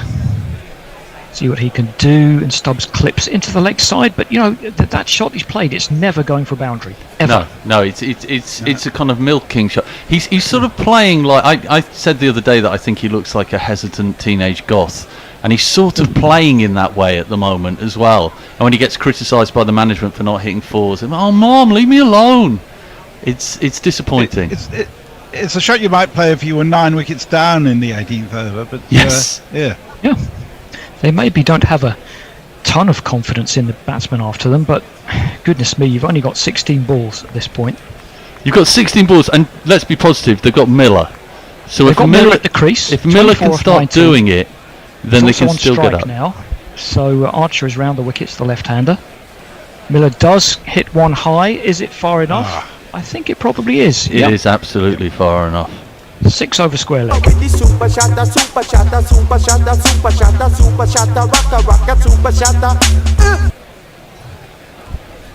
just lifted that up, wasn't it? But this is what he's got to do. I mean, he's sort of got to do this every ball from now on. Absolutely. I mean, it was a bit slot from Archer. Yeah, it was. Yeah. Angling into him. But man, they need a lot more of those. I don't want to belabour the point, but it's been weird. It really has, because they were quiet for the first couple of overs, weren't they? And then de Kock got to work. Yeah. And then it just seemed to slow down when Adil came into the attack, and they've never been able to recapture that momentum.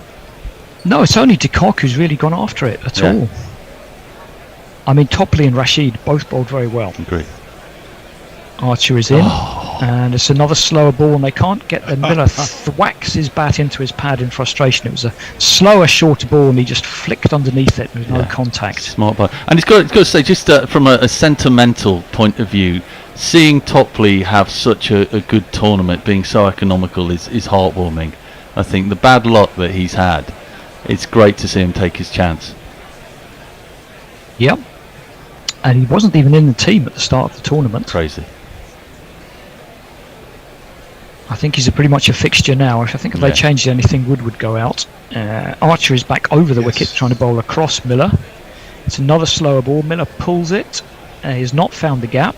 Couple of bounces out to Sam Curran. Is that just the one? Yeah, just the one. I think, but if they drop Wood, my only worry is who will they get to kneel down to take catches? Who failed to take catches, yes. Yeah.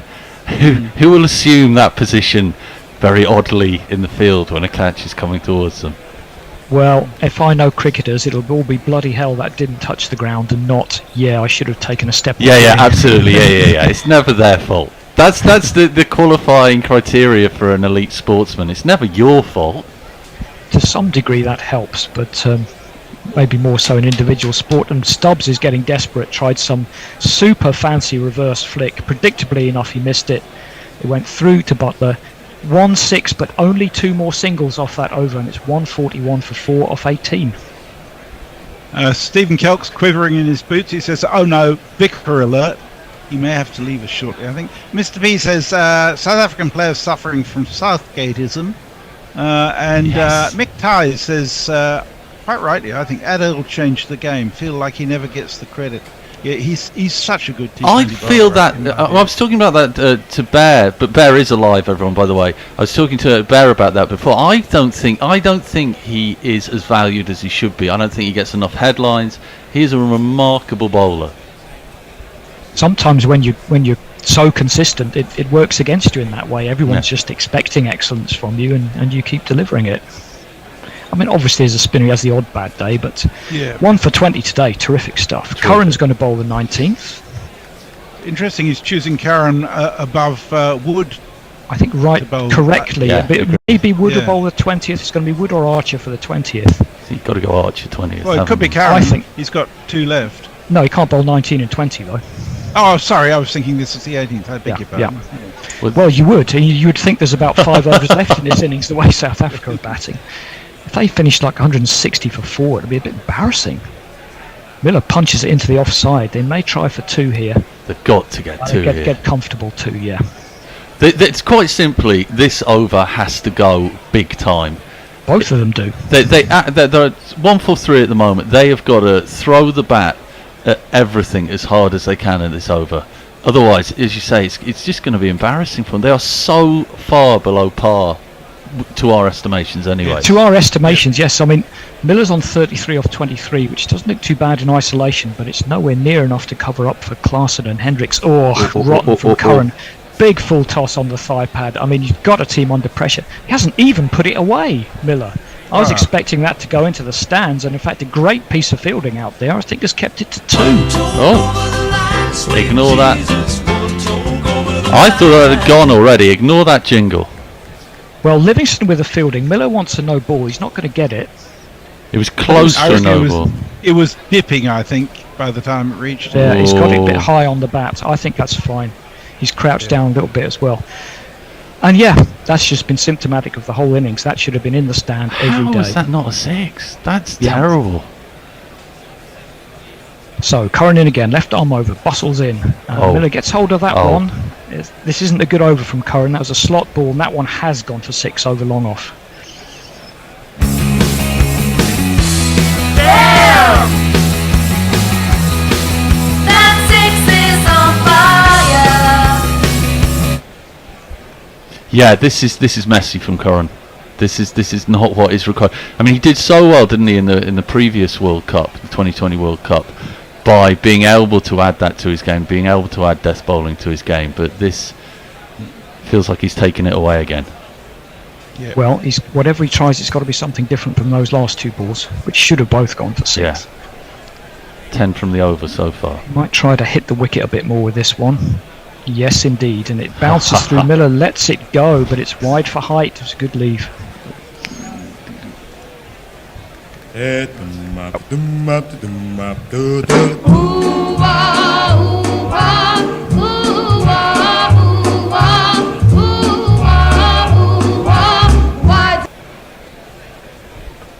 That was just 66.8 miles an hour. Real tennis ball bounce on that one. He's perhaps a little bit too anxious to get it short, Curran, and bowled it too short. So he's backed himself into a corner here. Here he comes again. Short and wide, that's probably the ticket, and it's going to be punched out to deep cover, and that should just be 1. Yeah, ballerina style from Miller there. He was pivoting and pirouetting and reaching at the same time. How he kept his balance, I don't quite know. But a decent comeback from Curran there. Well, they'll be glad to get Stubbs back on strike, who's not got going at all. 8 off 8. Some changes in the field as a result. Yeah, offside field's dropping back. So we've got, if there's no more wides, we've got 2 more balls left here. So South Africa have got to get 2 more boundaries. No, they need at least that. Yeah. Yeah. Over to you, Mr. Stubbs. Well, like I say, Curran comes round the wicket to him from wide of the crease, and it just chops it down into the ground to backwards square. That's a man who's out of touch. Just a single, but it does bring Miller back on strike. Yeah, it's the equivalent of a Sam Curran delivery. That, you know, he always bustles up to the wicket as though he's about to bowl 95 miles per hour and then doesn't. That looked like it was going to go all the way to the boundary as he was putting all the effort through the swing, and then it just dribbled out onto the leg side.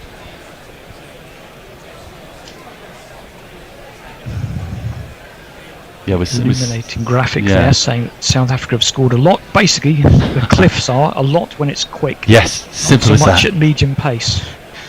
Well, I'm pleased to say we got 24 entries in the GPL today. Ooh. Not so pleased to say that because of the fast start, most of them are way over the range that South Africa are going to set.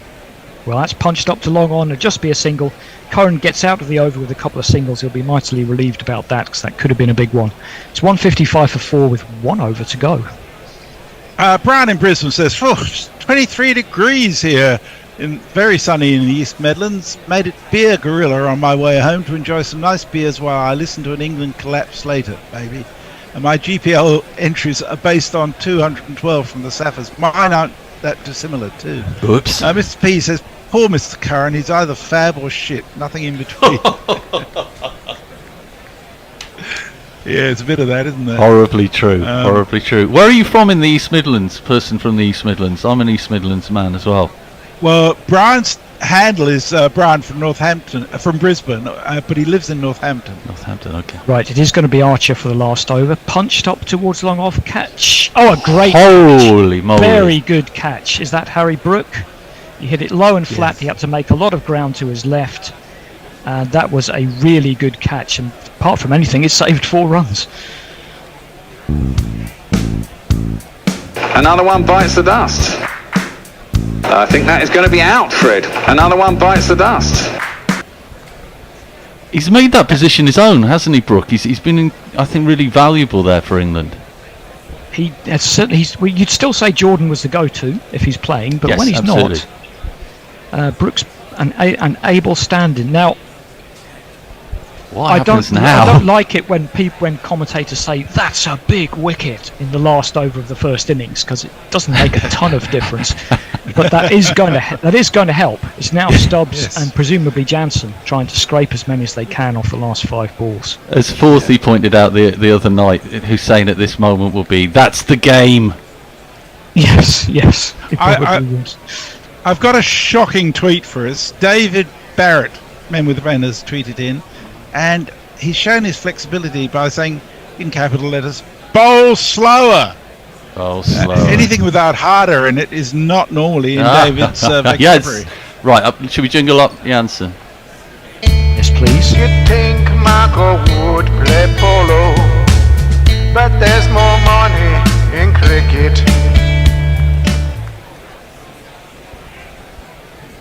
Well, South Africa have got 5 balls to get to maybe 165. Yeah. See what Jofra Archer can do about that. He's back over the wicket. Janssen skies one. It's not going to go for 6. It's holy moly! Good catch. Sam Cohen running back out of the circle over extra cover.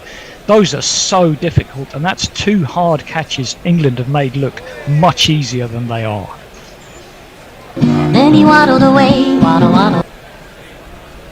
That was fantastic by Curran there. It was like he was... I don't know how he's even seen that. No, it's all those years spent in his 1950s style childhood catching apples falling from the orchard have come to pay for this tremendous catch. The catching from England, with one glorious exception, has been pretty damn good in this match. It certainly has lately. And a direct hit run out from Butler. That was fantastic. It's only Mark. If it wasn't for Mark Wood, we could, you could really praise England's fielding today. Yeah, I feel like they're all doing showier catches and things like that to rob it into Mark Wood. Look, we can even catch them like this. You couldn't even catch it when it was coming straight towards you. Right. It's the fellow Tony called Keshav Masharash or something this morning. You know that guy, Masharash. Always good to have him around. Hat-trick ball. It is 2 hat-tricks in a day we could get. South Africa started up bowling pace, but he made the switch. I wonder why, but he's known as Keshav. Here comes Archer for that hat-trick ball. It's flicked down to 3rd man. He might even get 4 for that. Good shot. Not sure. Well There's stopped. a lot of body and sponge at the same time. He's probably stopped that. They're going to have to have a Mark look at Wood. it. We will have to have another look, I think. He's certainly connected with the sponge. It's a question of whether he's got rid of the ball before then. Unless it hits him again. Oh no, I think that's going to be 4. I think so. 4. Yeah. He's lying on top of it like a teenager on a duvet when he does his second little patter cake. So that's as 4 as it can be. It's the second one that did it. I understand why he did 2 that. plus 2 is a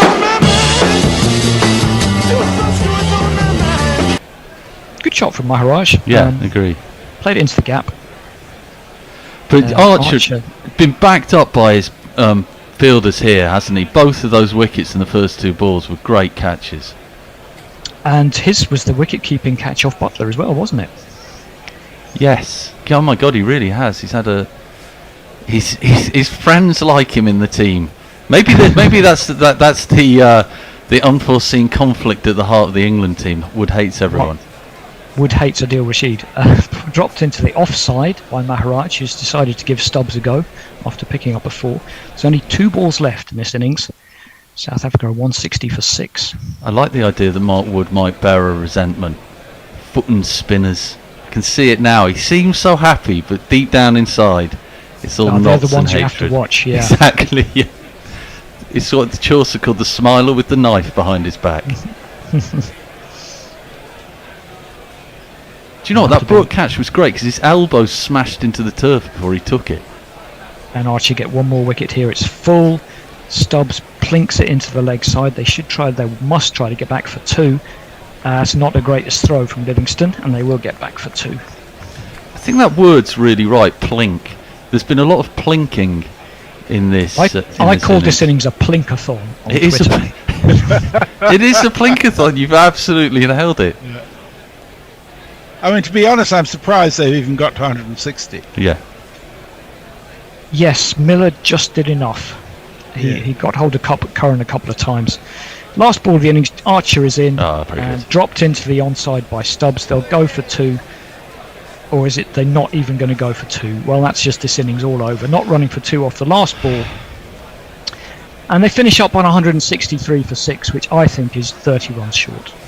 Yeah, I agree. Yeah, agreed with that. What's the par on this now? Generally in T20, is it something like 180 or something? It's so wicket dependent in these in the West Indies. Messi, you were Hang right. on, this week it's 190 at least, I reckon. Yeah, There's been nothing in the wicket to suggest that it's particularly hard to score runs on. No, I think it's actually had a little bit less in it than the pitch where England played against the strip when England played against West Indies the other night. That seemed to have a bit more movement. This has looked much friendlier conditions, but they haven't been at the races. Also, England's spinners seemed quite effective. Yeah, and really. South Africa only picked the one today. Well, if you want to have a break, you'll have to get someone in from the green room to podcast on, and I I'll do a struggle with couple that. of messages. Jay says a computer crashed again. No problem. Got time to design a tattoo for James's forearm. He also says James's bog flush is the terrifying jingle gauntlet. Come on, I'm willing to go around to people's houses and bog flush them if necessary. Well, I now have assistance on the putting a podcast front on. Jay also says, I used to find those YouTube videos of children reacting to their parents' beard shaves amusing, but after seeing Brian after his shave, I'm traumatized and will never laugh again. Brian is a completely different person now. He really is quite daunting to see him. And Mog has sent us another super chat for $20, and seeing as Tony's in the chair, he might be able to do it. He says, play the CC Beige the CC Bao jingle for $20. I think that's fair at the price, don't you, Tony? Well, it is. It was a super chat, so here. YouTube Prime Super Chat. But which one do they want? Sesebau, SESEBAU. Is that a player? Yeah, I presume so. Who is it, Mog? Come on air and tell us. Spell it again. Sese Bao plays for Papua New Guinea. Okay, spell it again. Might have. Okay, hang on a second. If it's Papua New Guinea, and then we've covered them, let me go down here. He was even in the PNG. last World Cup. Wait a minute. PNG. Legacia. Sesebau. Here it is. Wee.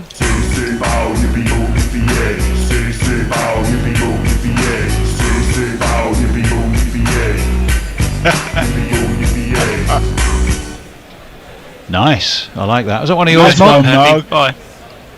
Bye-bye. A fine effort. Right, how are we doing, Messrs? Keep talking amongst yourself. I'm just doing a few more on YouTube. Excellent. Mr. P. God, Mr. Curran is so good. Eek. Muttley says, come on, Archer, get the hat trick.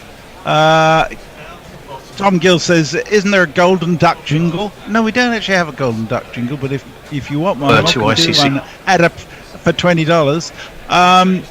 Pokey says, Stomey, how are we going to fuck this up? Mr. P says, we'll be fine. When have England ever collapsed, crumpled, frozen, choked or collapsed? And Pokey says, can we go back to the Ukraine podcast, please? I was into that one yesterday. Funny you should say that, because that is literally the one I'm about to play. Can you do it about 8 minutes in, Tony? I can do it exactly where it finished yesterday. Brilliant. That's how perfect. on the money I am. Take Tony strikes again. Well, it's only because that's exactly where Bear left it. So, are we ready to do that? The Bear and me and Jonathan Campion, the author of...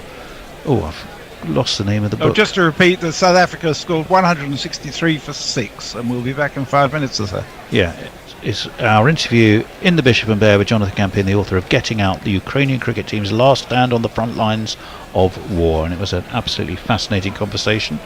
Hope you enjoy it. Recognition and how they got there. So when the invasion began in February 2022, Ukraine was on the very, very brink of becoming the world's latest T20 side. So they'd been given the kind of unofficial word from the ICC that they'd be given associate membership that following summer. And all the planning was towards firstly celebrating that and then setting up their first international games and tournaments. So So Ukrainian cricket really had got to the point when it was, about to join the world stage, and that was a journey that took 30 years. The first games of cricket were played in Ukraine in the early 90s, and the game it began, I guess, as it does in many, let's say, non-cricketing countries, by just some expats playing very casually in local parks. But Ukraine was lucky that it had patrons who had some money to spend and wanted to do things properly and wanted to really truly grow the game and involve Ukrainians themselves. What began with kind of hit-arounds in the park with Indians actually became a really kind of multinational, multicultural cricketing culture. Well, that's it, and it was they as I understand it, the conversations, even as the missiles were flying at first, the conversations with the ICC were still ongoing. It was literally just about to be signed on as an associate. Yeah, as an associate. It was quite a dramatic part of the book when I was told that in Kiev, when the first bombs were falling and tanks were rolling down the streets, actually the team's coach was on the phone to the ICC. As Ukraine was under bombardment, he was taking calls from the ICC's office in London, the kind of the Europe office, discussing the last-minute plans for ICC membership. Wow. Well, I say a lot of the story comes in some cases unbelievably harrowingly to life. We sort of, it really does lay bare the horrors of war and how it impacts the innocent. But you mentioned there, now, was that in that particular instance the South African of Ukrainian descent, Corbus Olivier? Pronounced his name right, like Dwayne Olivier. Yeah. Only this is Corbus, who used to play for Derbyshire, I think, or was on the books of Derbyshire. He wasn't of Ukrainian descent, he was just South African. Okay.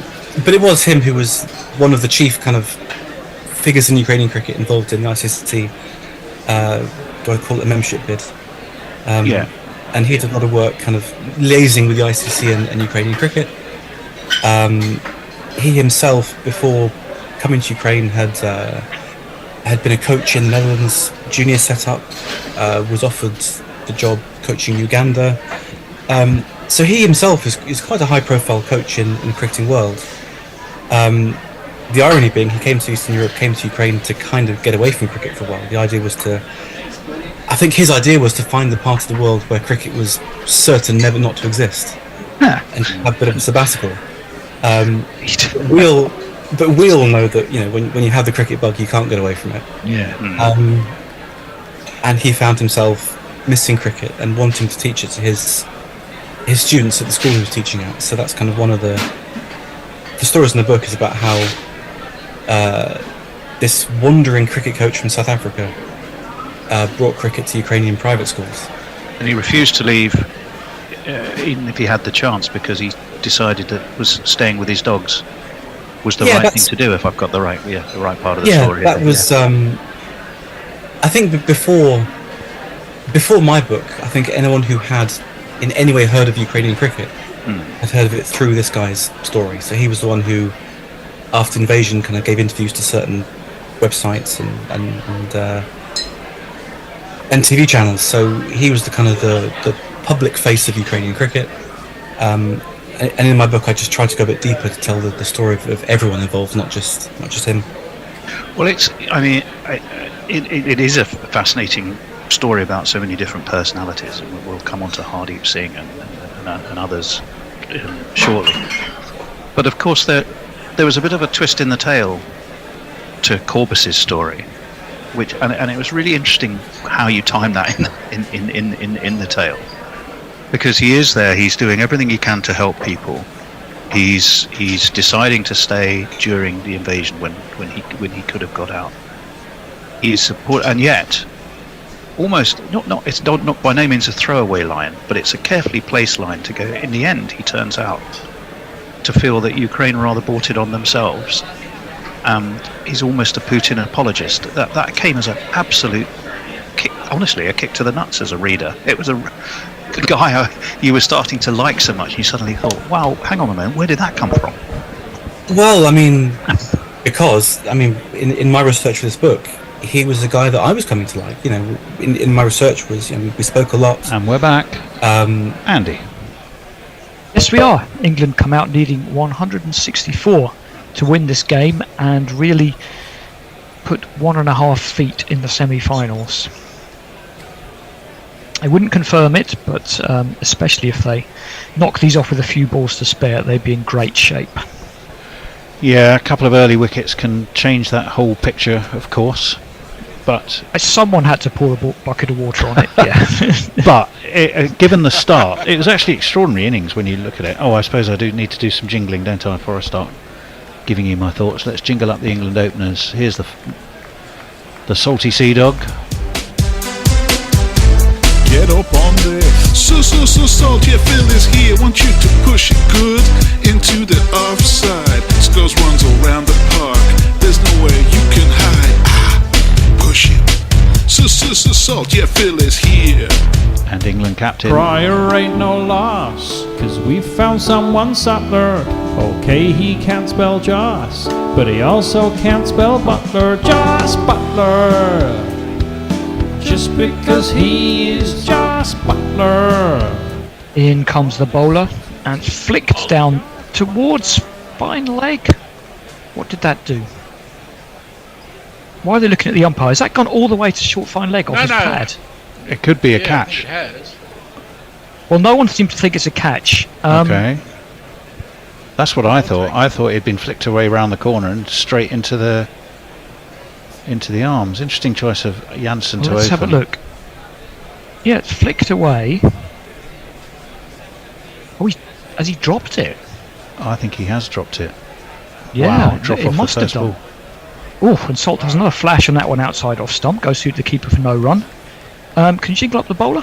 I can. The unlucky bowler, I think we can call him. It's this fellow.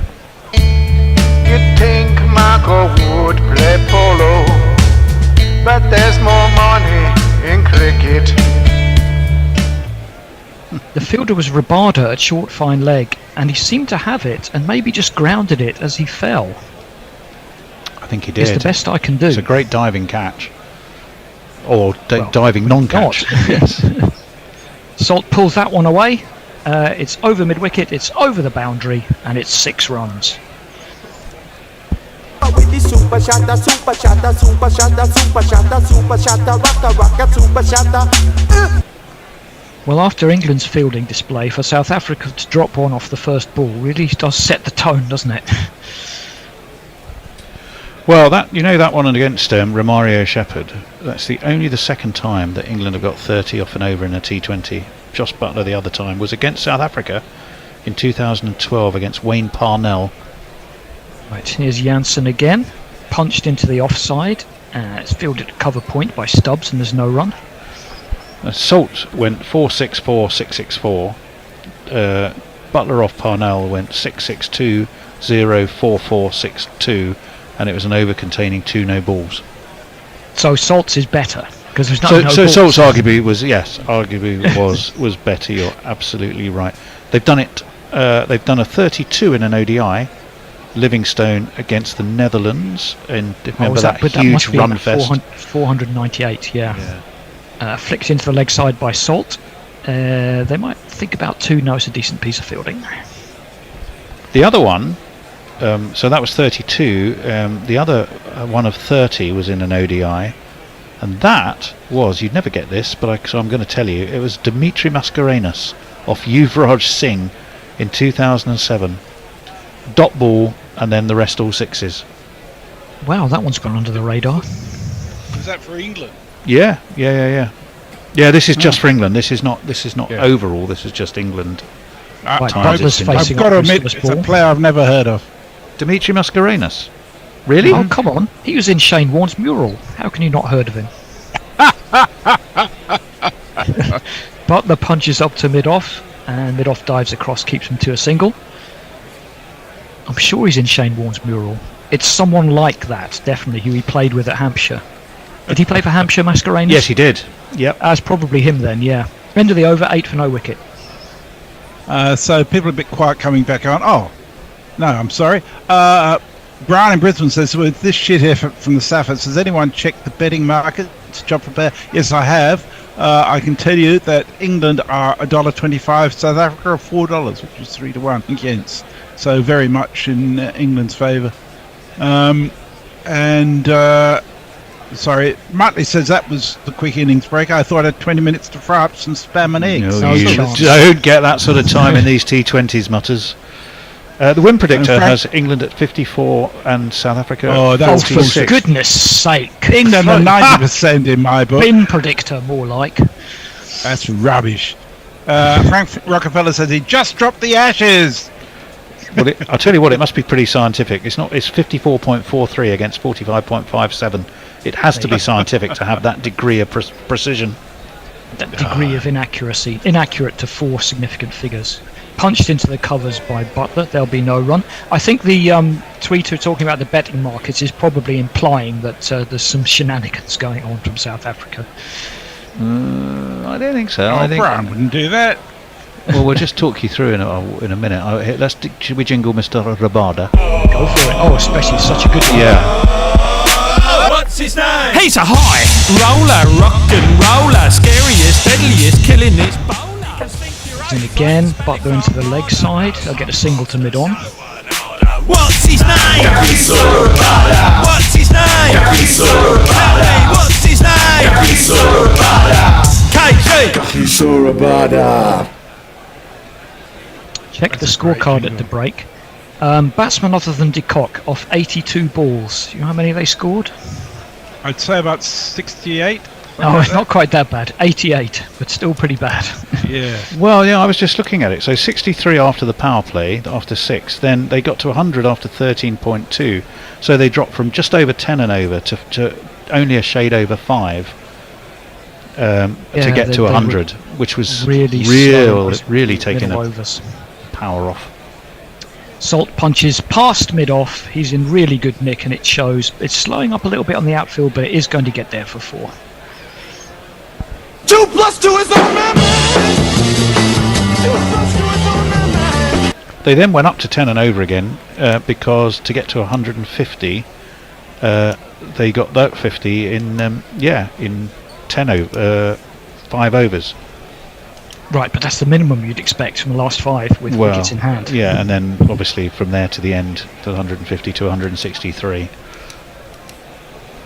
Here's Rabada, driven hard again. Rabada picks it up. 13 for North England. Need another 151 to get their second Super 6, Super 8 win.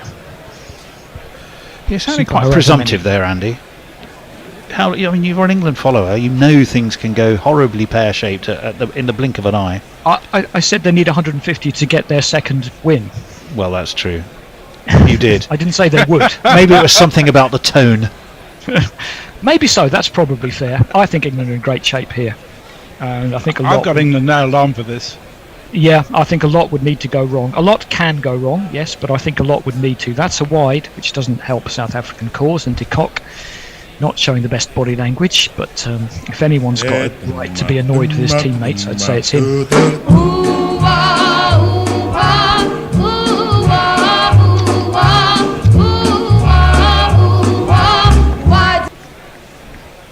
Probably get another wide for that one. I'm not going to play another one.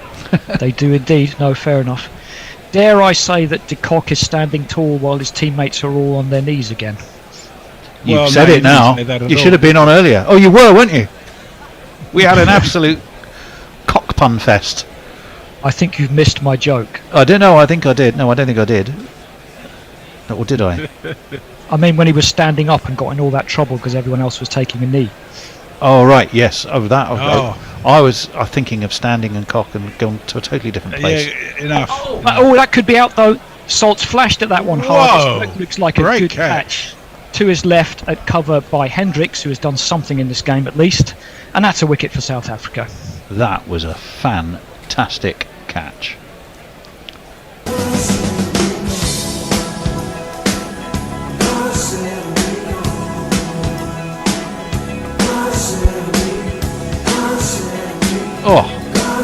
Very good. Some absolute worldy diving to his left.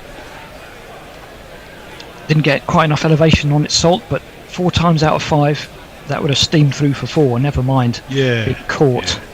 And Ribardo, who can wear his heart on his sleeve, the reaction from there, every vein he has was popping, I think. I mean, there's excited and there is just angrily ecstatic, and I think he was the latter there, wasn't he? Well, I was wondering who was going to come in 3 if we lost an early wicket, and here's your answer. Well, it is an elevation.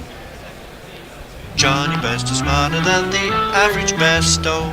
Johnny Best has been this good since daycare, so all put on your wigs and let the crimson hair flow. I want the Pope to give him his own Lord's Prayer. Oh, he can hit the 6s, although it's so dark.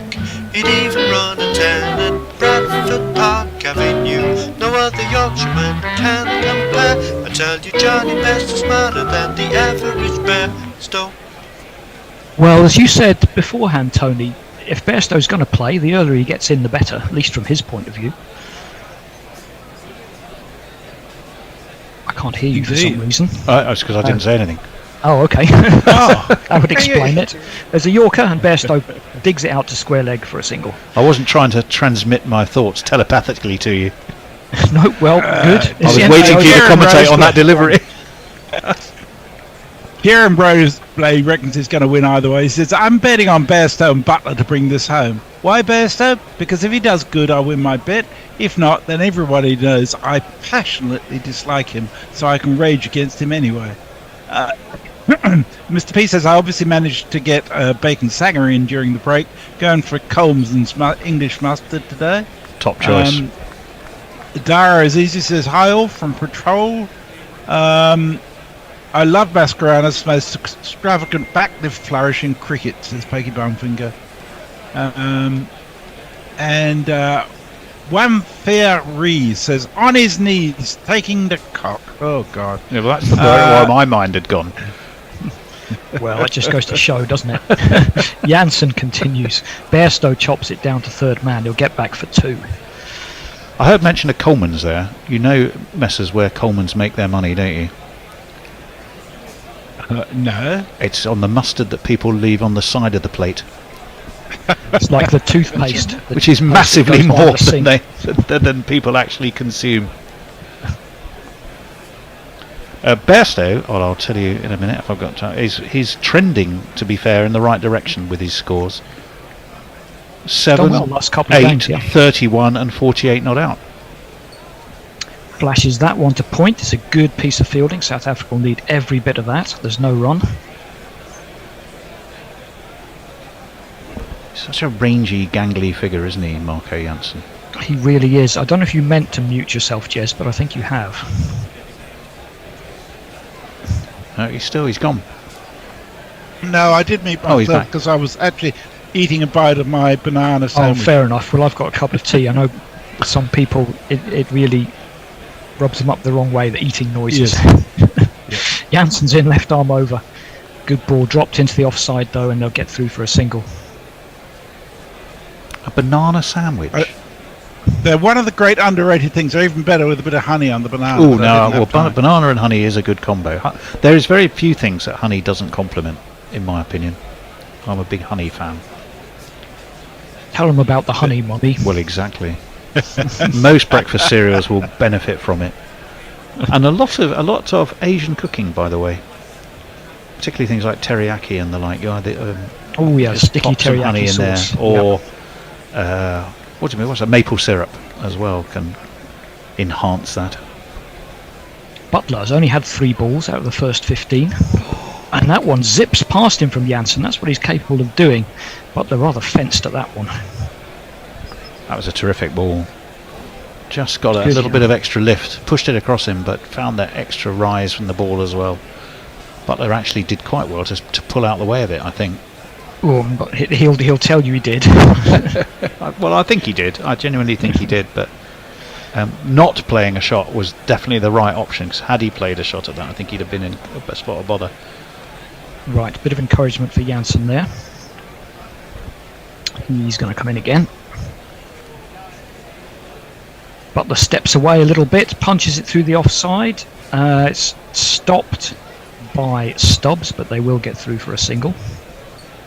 I mean, it could be England go about this in a slightly different way. I mean, South Africa absolutely tore through their power play, didn't they? Poor old Jofra went for 20, was it? In 1 over, yeah. And then was given a bit of a breather. And not surprisingly, that's given as a no ball and a free hit. So thank you very much. England will be saying to that. They will, and this gives Bairstow a chance. It's a decent size no ball as well, no doubt about that one. Not even Marco Janssen's a size 14 feet could get back behind that line. He probably has got pretty big feet, being that tall. Yeah, exactly. Very tall people with very small feet is quite an unusual combination because they tend to fall over. Well, not that many free hits get hit for sixes these days. No. Let's see what Bairstow can do with this one. It's full, yeah, but he's managed to get it past short fine. Is he going to get 4? I think so. He is. Yes, he is. Also with his hand off the bat, he had to really engineer that, didn't he? And he engineered it well. Yep, turned into a local toss. Had his reasons for selecting his landscape seasons. There were 4. You know, if you're playing golf and you've got a water hazard in front of you, you're always just kind of drawn to plopping the ball straight into it. At least I always was. That jingle is my water hazard. I always, it's not my favourite jingle. I always think I'll try and work my way around it, and somehow I always end up accidentally playing it. Thinking, don't hit it in the water. Don't play the Giuliani jingle. Exactly. Oh no, I've done it. Pulled by Bairstow. Hasn't really got hold of it. The deep square will come in and pick up a single. Ugly shot. Yeah. Binviz came up with another prediction, which I'm not going to give the time of day. Winbits has got England at 52% now. That's ridiculous. There's a lot of shade being thrown in Muttley's direction over his admission that he was cooking spam for lunch. A lot of spam haters out there, but Brown in Brisbane points out that there's an Australian invention that's far worse than spam called camp pie, which is appalling. Tell you what dish I used to love, corned beef hash. Oh, I loved corned beef hash. Mr. P Sounds says like a bananas school wrapped in bacon on the barbie. Yum, I've never had that. That sounds actually quite interesting. Bairstow's in trouble. Oh, he spilled it again. He spilled it at deep point. I think, well, let me tell you, that was an easier catch than 2 England took towards the end of the South Africa innings. That was Klaassen, who hasn't had a good game. Running in, should be taking it at this level. He needs the big gloves on. A bit careless from Bairstow. Picked out one of the 2 deep fielders, slicing it over point. Let's have another look. Oh, got to be taking that. Oh, that's the ginger union sticking together. Drop it like it's hot. Drop it like it's hot. Drop it like it's hot. He never did get a second look at that drop off the first ball of the innings. Rabada's in again. Holds that one back a little bit, and Butler just drops it down to cover. He kept right through the IPL, didn't he, Andy? Did Klaassen, am I right? I think so, yes. And not very well. No, I think de Kock is probably the better keeper. But if you're suddenly a wicket keeper who's not got the big gloves on, and you're in the deep like that, it's. I'm trying to find an excuse for him, but he should have taken it. Okay, so there's no hiding from that. Yeah, he should. I mean, Bairstow's a very good outfielder. When he's Butler comes down the track, a bit of argy-bargy. Butler comes down the track. Rabada sees him coming and drops it short. Butler just drops it down into the ground. Bairstow run through. Rabada bounced off him, understandably, and there's no problems. Get through for a single. I think there was. Yes, I think I'd like to see this. I don't think you can say all he in bounced good off humour him. Shoulder to shoulder. That was 100% a shoulder barge, and Rabada knows he did it. I think Johnny B had a gentle word in Rabada's ear as well. I don't think he needed to. No. It was very friendly. There was smiles all around. It was, but it Bairstow was about an inch. He was making a point. Was Rabada? What is in again? Bairstow doesn't make a point back particularly. Just plays it out to 2 point for no run. It's a decent over from Rabada. Should have been better though. Should have had a wicket. Yeah, should have done. To be fair.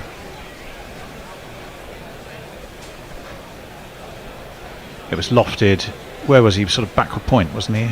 Yeah, deep point. Yeah, deep backward point, and it was coming forward, but he had time to get underneath it. He had time to set himself. Yeah. Barter's in again. Bairstow steps away, hits it to mid-on. I'm not sure why they didn't get through for a single there. Maybe Bairstow just had his weight on the back foot. I'll tell you what, if Binviz predicted my bins would be picked up on Tuesday, I'd be expecting them on Friday. Very good. Do you have a binfluencer in your raid? A binfluencer, probably.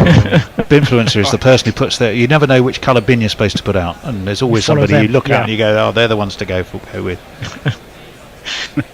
Barter's in again. Drop down to short third by Bairstow. There's no run. Good over from Rabada. Only 2 or 3 off that one. 2, in fact. It's 28 for 1 off 4. Lots of food talk on YouTube. Honey on breakfast, cereals, heart attack, processed food, says Lawson Speeding. That's why you need proper honey. It's pricey, but so worth it. The more expensive, the better, says Wham Fairy. Yeah, fish paste gets mentioned too. My God, this takes me back to degenerates. Oh God. Pokey says the Polish know their way around processed meat product. I do Polish roulette at the meat counter regularly. I like that idea. Brown in Brisbane says I'm still scarred from Christmas 2000 when I was conned into eating a twiglet. I was told it was solid chocolate. That would be a shock to the system. Right, change for South Africa. They're going to try some spin. Tosses it up, punched out past cover. They'll get through for at least 1. Come back for 2, yeah. It's the man who did not play for Middlesex because he got himself injured celebrating just before a wicket just before he was supposed to join us. There's a bowler there from South Africa. Started out bowling pace, but he made the switch. Goes for the reverse, Butler. Never in doubt. He's known That's 4. as Keshav.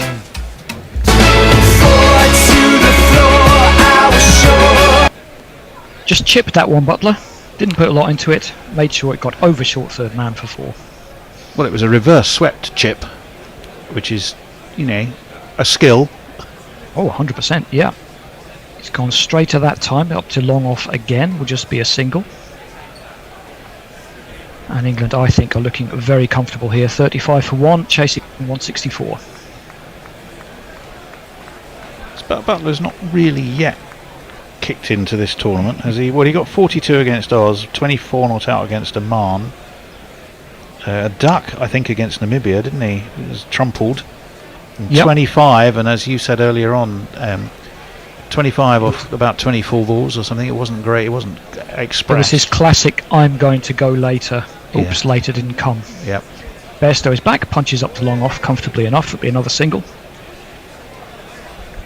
That said, those last little group of wins for England after the Australia defeat have made his captaincy stats look a little bit better. I think he's up to about 57% win rate now. I mean, let's not forget, if it had just rained for an hour longer in that game against Namibia, England would be on their way home. Yeah. And I'm sure there would be a lot of post-mortems and letters to the Telegraph. Well, I'm sure there'll be a couple of thank you telegrams sent to the weather cave for Messrs. Maharaj is in. We had 1 ball punch Indeed. to cover and another 1 punch to cover. He gets out of the over for 8. 36 for 1 off 5. We're going to have a change. Are we? Yes, we are. Okay, Mog's coming on for me. be I've Bennett. only just suddenly had a whole dump from Twitter of tweets for about the what you were gonna last tell us. 20 minutes. So I'll hand those over to you, Mog. I'm sorry about that, my friend. Jesus, thanks a lot. Greetings, I'll catch everybody. you tomorrow. Greetings all, greetings wherever you are. It's Bennett and Bear, along with Mog, keeping you company for the next 5 overs. England, 36 runs for the loss of 1 wicket at the end of over number 5. Hello Bear, how are you? I'm alright, Bennett, how are you? I am great and blessed, thank you for asking. Interesting time of the game. What do you reckon? 36 for 1? I think England will feel quite happy. I think South Africa went off like a train and then completely stalled. They did, but they've lost Phil Salt, the man in form. Well, yeah, Harry Brooks scored some runs the other day. Bairstow scored runs. Yeah, Ali sort of being held back, hasn't he, this time, because they've had a bit of a early wicket there on this occasion. This one's outside the off stump, and he got a bit of an edge as it goes past the wicket keeper, and they have enough time to go through for a single. It's Bartman, Otniel Bartman, who's come in today. He's playing instead of Shamshi, the left arm wrist Chinaman bowler, and who's made way. Sorry. There's a jingle. Everybody, if you can, do the bump back. Shake your body, turn it out if you can, back. Front to the back, to the side, she can get. Everybody in the house, do the bump back. It's Bartman bowls. This one's on the leg side. A bit of a wild swing by Butler. Didn't know much about it as it goes through to the wicket, short fine leg area, and the batters go through for a single. Bear, do you think England have landed up at their best combination? I reckon so. It's difficult, isn't it? I mean, it was always going to be permutations of pace bowlers, I think, for England. I think Jordan's still in with a shout. Bartman comes over. It's outside the off stump corner. It's a wild swing there. That was a lot of room outside the off stump. Clever bowling. Bairstow swings wildly, lucky not to get a thin edge there as it goes through to the wicket keeper back. But I think that South Africa made a mistake even swapping out Shamsi. I think England spinners did all right. I think it's a wicket you can get after pace. Australia, you saying Australia? South Africa didn't manage it very well. I don't know what happened to them in the second part of that innings, to be honest.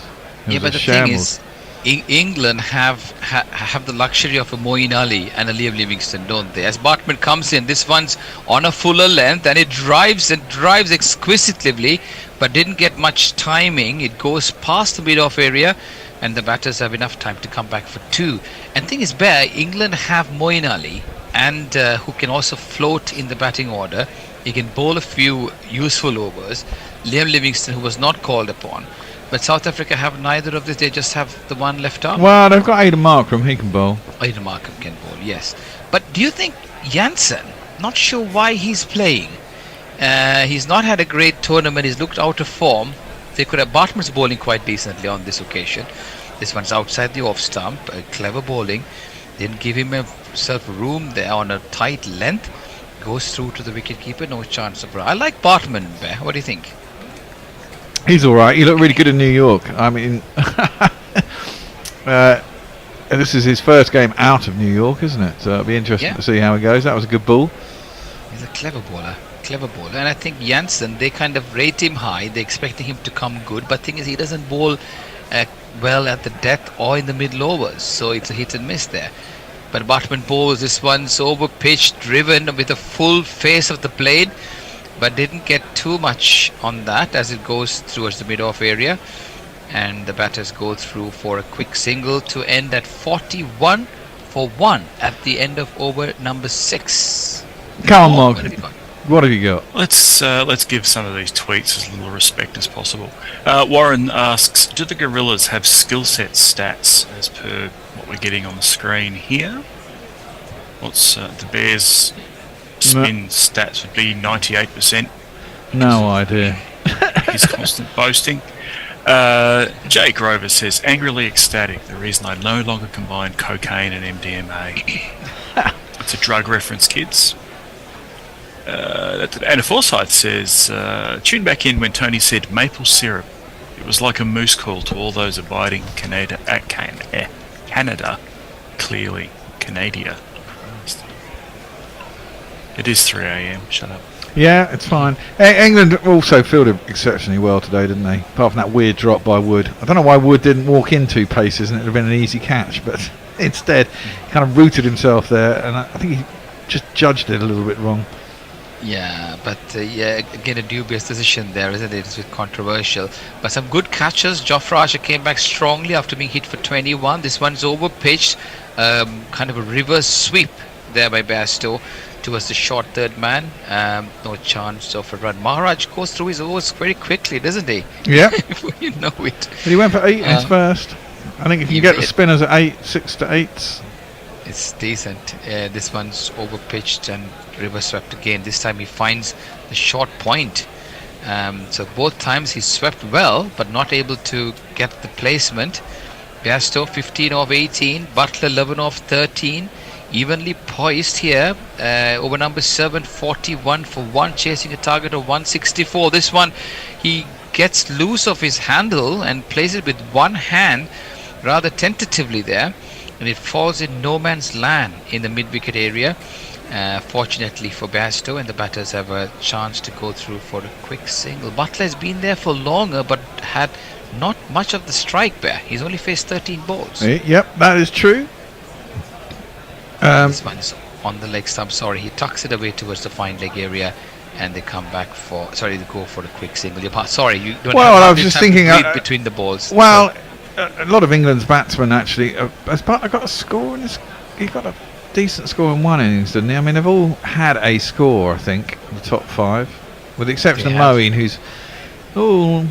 This one shortish, and he slaps this one straight into uppishly towards the cover point area. Heinrich Nokia is there. He had to dive deep and cling on to that with his dear life. And Bairstow's tentative innings comes to an end, 16 of 20, and with the end of with the score at 43, England lose their second wicket. Bairstow, the man out. Another one bites the dust. I think that is going to be out, Fred. Another one bites the dust. Right, we've had a super chat, and at the end of this over... Oh, actually, we're going to do it now, because I can't even remember what this jingle was about. It's called Bear's Bladder, and GC Naked Farm Bahornbot has donated $20, and he wants to hear the jingle. So, as he's paid $20, I can't deny him. I'm interested to see what it sounds like myself. Bear's bladder has fallen to pieces. He's pissed off for another pee. Bear's bladder has fallen to pieces. Incontinence has struck a leak. There we go. Well played, Bear. So the new Did bat you have a urinary tract problem at some point? No, it's just when I drink beer. You know what it's like. Well, I don't know if you know what it's like, but I presume you do, Mog. When you drink once you break the seal. Once you break the seal, it's all exactly, over. it's all over. The new batter coming in is Moeen Ali. You might want to introduce Moeen. He's got a jingle that goes like this. Our bed shouldn't touch. Move over, Amlo. I like it too much. Move over, Amlo. You're one hairy dish. I love unconditional. England in a spot of bother as Maharaj comes in to bowl the last ball of his second over, which is nicely played into the covers by Moeen Ali. No chance of a run, and Maharaj has bowled his second over, 1 for 10. England at the end of over number 7, 43 for 2. The batter's out. Johnny Bairstow for 16, and Phil Salt out earlier. What have you got, Morg? In the absence of Josie Oak saying doomed, Ben McCormick has said the collapse is on. And Mike says, once you break the seal, you know it's time to start chugging water. Otherwise, your dehydration hangover will be through the roof. I've never had a hangover. You never had a hangover? This is why I drink so much these days. Heroin doesn't leave a hangover, so of course not. Of course. So change of bowling here as you come back. As over number 8 is Heinrich Nokia. It's shortish, tucked away stylishly by Butler towards the square leg area, and the batters have enough time to go through for a quick single. Butler's looking steady, 13 off 15. Moeen yet to score. In case you're joining in, New England won the toss and decided to send South Africa into bat for 163 for 6 off their 20 overs. They got off to a blistering start, but were held back by some clever bowling in the middle by Adil Rashid and Sam Curran as well. Jafar Arch, after being taken for 21 runs off his first over, came back strongly to pick up 3 wickets, and South Africa lost their way a little bit towards the latter part of the innings. Shortish, again tucked away by Moeen towards the short fight leg area, and the batters go through for a single, and Moeen Ali is off the mark. So Bear, at this moment of time, we have the current run rate is 6.13, and the required run rate is 9.35. I don't think England are particularly worried about that. And I think Andy was correct in saying that. England are 11 to 10 now. As Nokia. Oh, sorry. Nokia comes in. Oh, and this one's played back, but it ballooned on him. But I thought for a moment it went straight, but it didn't. And clever bowling by Nokia. Butler got himself into a bit of a uncomfortable situation there. Well, I like to disagree with that, Bear. I think England are in a bit of a bother at the moment. They only lost 2 wickets. They've got 7 overs left. It's a pretty flat track. I don't think South Africa batted very well. I think England bowled exceptionally well and fielded well. Nokia bowls shortish again on the back foot, pulled handsomely into a bit of a gap there in the mid-wicket area, and they should certainly come back for 2, and yes they do. Butler gets 2 more. But the thing is, the way they're batting, I know South Africa got to a flyer, didn't they? Yeah. With Quinton de Kock scoring some 70 odd runs, 65 runs off 38 balls, and everyone batted around him. There was not much of a contribution from the others except for David Miller. But I can't see any fluency in the England batters, Bear. But I think you need fluency towards the end. There's only 7.4 overs gone. They've only lost 2 wickets. It's a T20. There'll be opportunities. But we're almost halfway through, aren't we, we are. Well, we're not. We're just over a third through, if you want to look at it that way, Now, by the end of our stint, let's have a chat again. Shortish, and Butler looking rather uncomfortable as he plays it towards the fine leg area, and they go through for a single. So they've got 5 runs off this over. Required run rate is of 9.5. So every time they fall behind 9.5, the required run rate will slowly but surely be going up. So listeners, viewers, wherever you are, what are your thoughts? I don't think anyone worries with a run rate at 10 these days. Why would you worry with a run rate at 10? You can hit in these pitches, aren't they? They're not like the usual pitches. This particular pitch, oh dear. Nokia ball shortish on the back foot goes Moin, giving himself enough room there outside the off stump, punches this one towards the extra cover area, and he didn't get hold of that. However, it was placed in a nice little gap there, which gives enough time for them to come back for 2, and England move on to 49 for 2 at the end of that over. Mog, what have you got? Leah says, well, Pesto didn't make a duck, so I guess a match losing knock of 34 or 53 is a very good alternative. The Ginger Bradman. I don't know if she's using that in the pejorative sense or not. And Jay Grover says, Mog's a mead man. He knows he's gone too far when he punches a bear in the face, and I usually use one of these to punch bears in faces. Careful. A new over is Maharaj again. They're going through whisking through the overs very fast here. Maharaj's third over. This one's played by Moeen Ali towards the mid-wicket area, and the batters go through for a single. But I do think what Andy Ward said earlier today is very true. England don't have to win this game. They assume they're going to beat the USA, and 2 wins will get them through to the final. As long as they don't lose this horrifically, it doesn't really matter. So they can go for it, and I'm pretty confident that they'll get there. In fact, I'm so confident I've doubled my bet size, Bennett. Maharaj bowls, hold on to that. This one's swept beautifully into a bit of a gap there. They certainly would come for 2. Yes, they do come back for 2. And Moeen Ali is on 5. Yes, Bear, totally agree. I mean, the way they played against West Indies, I thought they played brilliantly. West Indies, for me, are the side to watch in this tournament. Yeah, and they beat them easily, man. Exactly, they did. It sounds like hubris to me. It very well could be. It's a T20 Mog. It can quite easily flip on its head, but that's the nature of T20s. Petra Valka and Jesse Singh in there. And Maharaj balls. Sorry, guys. Maharaj balls on the back foot goes.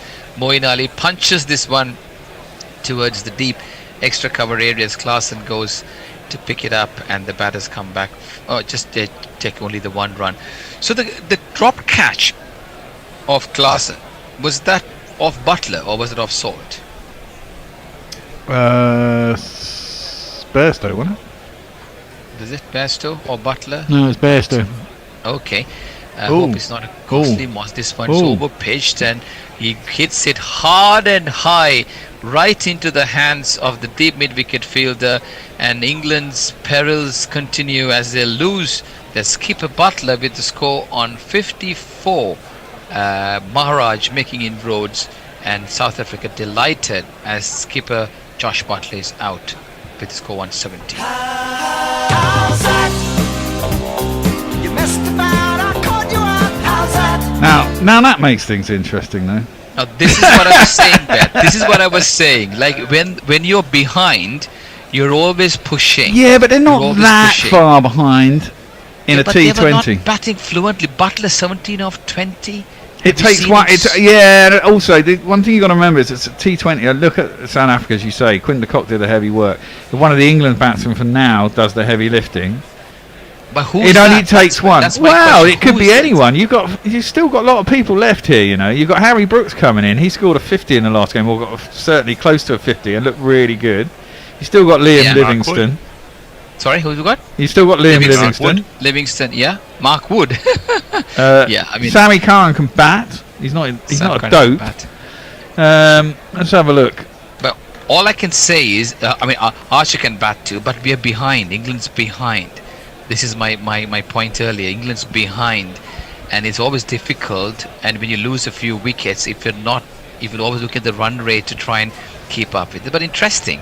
You have to trust yourself. I think as a batsman in this situation, you have to trust yourself to be able to, put it back. Maharaj comes in, and this one's defensively plodded away towards the short square leg area, and the batters go through for a single. By the way, viewers and listeners, if you're out there, Bear and I hardly seem to agree on anything. Yeah, so true. It's opposing points of view. I'm going to play a jingle for Harry Brook.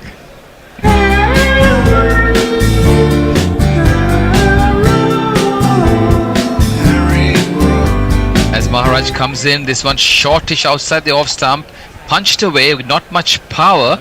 It goes to the deep extra cover area. End of over number 9. 56 for 3, chasing a victory target of 164. The current run rate is 6.22, required run rate 9.81. Morg, what are you saying? Mr. Rollite says, I've never not had a hangover, which is probably unfortunate. Pirate Bedshire says, osmotic pressure, something, alcohol, something, something, something. Mr. P says, have we all fallen for the usual cricket trick of not knowing how good the score is until the opposition have batted? Traditional commentator's problem, I guess. Mixal says, I've also doubled my bet. We'll blame you if it all goes wrong. I'm assuming the you is Bear in this case. And Kieran Roseblade says, FDS, that man is a waste of space. Don't know who he's talking about. So let's just say Bairstow. Right, as we come back, it's the 10th over, the last over of our little stint together. Skipper Markham brings himself on. Clever piece of thinking here by Markham. He's probably looking at the two batters who just, come in and thinks he can squeeze in a couple of overs of his part-time off spin, keeping back Maharaj, the more established spinner. We spoke about this before, having just the one spinner, but Markham here trying to roll his arm around shortish and pulls towards the deep mid-wicket area, Moeen Ali that is, and the batters go through for a single. Markham bowling the 10th over. South Africa, in my humble opinion, slightly ahead at this moment in time, Bear. Yeah, slightly ahead on runs. I think England did really well in the second half of the game. I think it will narrow down as time goes on. Assuming England need to get a partnership going, that's true. Markham comes in, hold their thought on the back foot, push towards the mid-wicket area, and the batters go through for a single. And the singles is all they're getting at the moment. Yeah. They need to get a little bit more than that to get to 9 and over. Bear? They do. Oh, can you grab me a beer? What are you looking No, for? get it yourself, you lazy prick. Oh, sorry. Markham comes in, and this one's on a good length again. Runs getting very hard to come by. They have to scramble through for a single. They have to plod their way, work very hard. Required run rate now going up more than 10.16. Slowly creeping Teams away. scoff at run rates of 15 these days. That's not going to worry them. Exactly. If they needed 24 off the last two, they'd be happy. Not in these pitches though, guys. So This pitch isn't like some of the other pitches though, Bennett. Markham comes, and this one's driven. None of the batters, English batters, have looked fluent or confident like Quinton de Kock. Apologies if you don't agree, but this is my humble two-penny. Well, driven back. No chance. There are of no a run. humble opinions here. These opinions Well, are very I mean, humble. this is the same ground that West Indies scored 200. England chased down 188 the other day. Indeed, on the back foot, pushed into the mid-wicket space. There's enough room there for the batters to go through for a single. Decent over, just the 4 runs coming, 4 singles at the end of over number 10. England struggling at 60 for 3, chasing a victory target of 164. That's the end of my spell. It's time to welcome Tony, Dylan, and the Bear. Is it? Dylan? No, I've got. Yeah, I have got Dylan. Yeah, Hello, he's just Dylan. there. Yeah. Hello, good afternoon, everyone. Hi, Dylan. Dad goes off, son comes on. I see. That's how it is. Succession planning. Yeah. Where are you, university? I'm at Loughborough University. Oh, okay. Sports. Doing sportsy stuff. Yeah, I'm doing a bit of cricket, doing a bit of It was economics, wasn't it? You said yesterday, if I remember you telling me. Was it economics? Oh yeah, economics and management. I thought you asked me. No. I meant course-wise. Oh right, yeah, economics and management is what I'm doing there at Loughborough. Okay, good. Well, I guess it's drinks time, isn't it? So, what are your thoughts here, Dill? Where's this going? It really looks like South Africa have managed to constrict England and really almost squeeze the life out of this chase so far. I mean, England may need a bit more intervention from Ali and Brooke here to get back on track, but it seems like the run rate is slipping away from them. What are your thoughts? Yeah, I don't think teams are worried too much about a run rate of 10 with 10 overs to go yet. If they can keep it close to that and give themselves 20 off the last 2, I think you need wickets in hand. They've still got some bangers to come. I was just trying to think who comes. So next will be Livingston. Yeah, I think so. Followed by Sam Curran. And then it gets into Jofra and the rest of the specialist bowlers. Yeah, you don't want to give Jofra and the specialist bowlers too much to do. They can certainly hit sixes, a lot of them. I mean, I imagine Adil Rashid comes in at 11, but he's a better batsman than probably the 2 guys above him, really. I don't know. Yeah, I mean, I would agree it's a suboptimal position to be in, but it's certainly not out of the equation for England. No. I mean, this is it. It takes one inning. Someone's got to stand up and take it. Moeen's not had a spectacular innings in this competition so far, but when he's needed to score quick runs, he's got quick runs. He's got 20s and 18s off sort of 6, 7 and 8 balls, which he might need to do later if he's there to do it. But Harry Brook played really well. Was it against the Windies? Him and Salt took it home, or was it against? I can't remember. No, Salt took it against home. Namibia. He got big runs. He got a 50 against Namibia. 50. Johnny Bairstow was the one to keep Salt company on the way home there. Harry Brook, I can tell you, 20 not out against Australia. He did make 47 against Namibia. In not many balls either. Well, 20 balls, 47 in 20. That's right. Because they were. So he'll be feeling pretty good about himself, and he's a class act, really. We've forgotten how good Harry Brook is, really, because he missed out the series in India, and we haven't seen a lot of him recently. Thing is, I think the ball's not coming onto the bat much on this pitch, and the wickets that fell were typical of that. Yeah. Oh, it's me, isn't it? That's kind of down behind point, and it'll be a single. Bringing Moeen on strike. Moeen's 9 off 9. Brooks 4 off 5. I think Moeen's had a good amount of time now to assess the conditions and kind of gauge how the ball's coming onto the bat. As you mentioned previously, it's not coming very easily, but he should have been able to gauge how to adjust his batting. And let's see if he'll tee off now. It's so weird as well, isn't it? Because I mean, literally one pitch across, and it seemed really a really nice pitch to bat on. The last 2 games that have been played here. Yeah. Again, change of time of day. Does it skid a little bit less when you're playing earlier in the morning than you are when you're playing at night? Maybe. The sun's baking down and it's going through midday, isn't it? Yeah, the heat is potentially a factor. He's not got hold of that, has he? That's out. Gone. Moeen has pulled it down Cow's throat. Now I'm starting to panic. Damn it.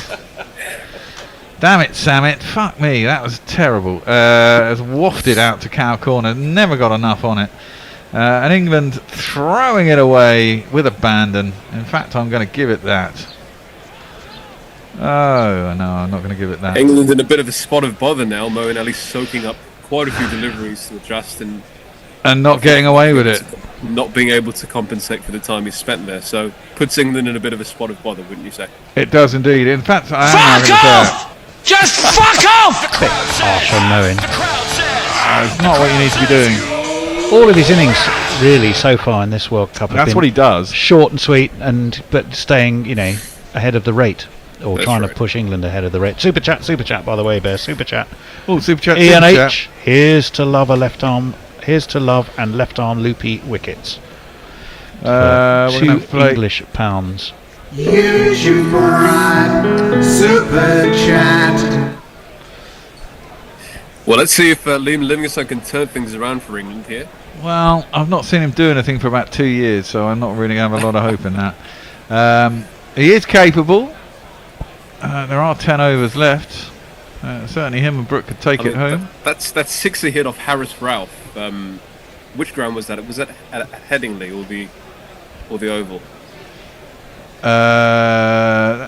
Can't remember. Yeah, but it was. I remember he hit it far over the. Yeah, it was monstrous. It was out of the stadium. Monumental strike that was. Tell you what, the permutations are going to be interesting if the West Indies go on to beat. Well, they've beaten USA already, haven't they? Yes. So if they beat South Africa, and South Africa, this is the thing, isn't it? If the three teams, this is why it's a group of death. The three teams that could win. West Indies, South Africa, and England could all beat each other effectively. No, the West Indies haven't beaten anyone yet because they've only played one. They've only played one game, us. but you assume they're going to beat the USA. That's into the leg side. And there's no one. It might come down to how well you do against the USA. Yeah. And I've been incredibly impressed with how the United States have come through in this tournament. Going into it, they weren't perceived to pose much of a threat to any of the sides, but they really have played an incredible role. Yeah. I mean, they can be a little bit flaky, but that's nicely driven by Brooke, but straight back at the bowler, and there's no run. Okay, do you want to know the win probability now, Bear? 60-40 for the Sappers. Oh, not as good as that. Really? Not as good as that from an England perspective. 70-30? 14.8% for England, England. 14.8? 85.2% for I wouldn't say it was as South high as Africa. that. You know what the win predictor's like, but I mean, yeah. Let's have a look at the Brooke run then rate. plays it back to the bowler and there's no run. Maybe this pitch is completely different. Maybe I've got it completely wrong. I thought South Africa's score was 1 under par. England are going at 6 and they need 11. That's a long way behind. I mean, I remember thinking when Quinton de Kock was really teeing off at the beginning that this would be a high-scoring game because it really did seem to assist him at that time. Yeah. But I may have been mistaken. And if you put a man out of cow corner, you're going to get mowing eventually, aren't you? Well, Bartman is in. Brooke plays that into the leg side. They'll scoot through for a quick single. I mean, in a way, if you're constantly falling behind the rate, it's a roundabout now that you need a big over. No, you can go later than that. I Well, think you've got to go in the last. Yeah, 6. but you can't continue to fall behind the rate when the rate's nearly 11. And what are we? 11. Yeah, but overs I gone. don't think they worry too much about 11. It's when it gets up to sort of 13, 15. Was that the end of the over? Yeah, I think so. Right. Okay. Well, it was the super chat last time. Bear with me. I have. I've got to wait for an ad on YouTube. Oh no, I haven't. Right, Frank Rockefeller. Brooke can do this single-handed. Yeah, but the ball's not coming onto the bat, as we say. Yank and G-Man on about 5 YRA. US will be whipping everybody's ass in about 5 years. 5 years. Yes. Nortje is in, and Brooke just works it into the mid-wicket. They do it in They all get other a single. sports. Fair enough. Brian in Brisbane. Got to choose now between this game and the T20 Blast game here at Northampton. £32 a ticket. Support your local team, even as we know how much you love us already, Brian. Yeah, but he says 6 pints. £6 buys him pints and a few beers at home. Well, I get that too. Chief Wardo. Oh, God, I'll wait to the end of this over now. Nortje into the pads. Livingston clips it down towards long leg. They should come back for 2. Might be a quick one, but they decide not to. Yeah, they do need a big over. We're banking on Brooke to deliver for England here. Yeah, I'd like to see Livingston finally do something. I really haven't seen him do a lot, as I said, for a couple of years. That is true. That is true. not of any length. You know, I've seen a couple of nice, pretty sixes, which is all well and good. But you know, if you end up getting 7 after hitting a nice 6 and using up 5 balls, it's doesn't do me any good. That one's a single down to long leg. Norkia, that was massive pace off though, 80 miles an hour for him. Only averaged 22 in the IPL, Livingston. Wasn't great. Well, that seems higher than I thought it was, to be honest. That was helped by a 38 not out. Well, he seems to have the full support of the ECB. Well, he certainly does that. No doubt he's a strong man. He hasn't got enough of that, but it's fallen short, and it's actually into a gap, and it is going to be a boundary. I thought that was going to be another catch, but for some reason they don't have a man at cow for Livingston, which seems a bit wrong to me. But anyway, 4 runs. And if you kids can't listen, then you bound to see the way you get shot for crossing a boundary, crossing a boundary. Really didn't catch that out of the meat of the bat. Go with a big So although it is a tall order for England here, I do feel that if Livingstone and Brook really get set, we could have a game on our hands. We could have an amazing game on our hands if they get set. Nearly 2 a ball required. They do need that big over at some point. In fact, they probably need a couple of them. 8 off this one so far. Because Norkia comes in with such tremendous pace, all it really does take is for a bit of contact, and even on this wicket when it's sticking in the surface, it should be easier than with the other bowlers. Yeah, you'd have thought. That's what I mean. I thought pace came on this wicket, to be honest. That's a full toss anyway. It's bunted up to mid-on. Ooh, it's going to be close. It's a direct hit from mid-off. I think we'll go upstairs with that one. But I think they will go upstairs. I think he just about made it with the dive. But it was a I would imagine he's safe there. It was a pretty close run thing. We're going to go upstairs and have a look.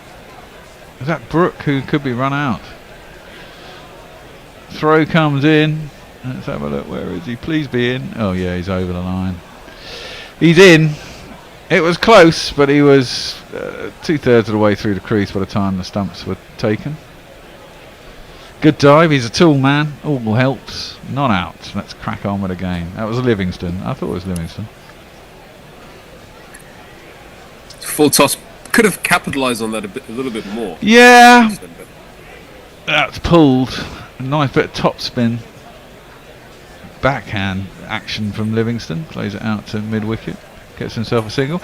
I mean, actually, if Livingston could do something for once in his life, it put him back in my good books, maybe. Because I do think his place in the side is a little bit precarious. I think it's kind of safe by the fact that he is handy with the ball. He's a Swiss Army knife player, isn't he? He is, but he needs to do more with the bat. Because originally, that is true. Yeah, I mean, the versatility he brings with the ball is good, right? But he bowls off breaks to the left-handers and leg breaks to the right-handers. But I've not seen any. Let me squidge in a couple of messages. Cool. Jay Grover, I think Gorilla should release a limited edition podcast called Bennett Disagrees with Everyone.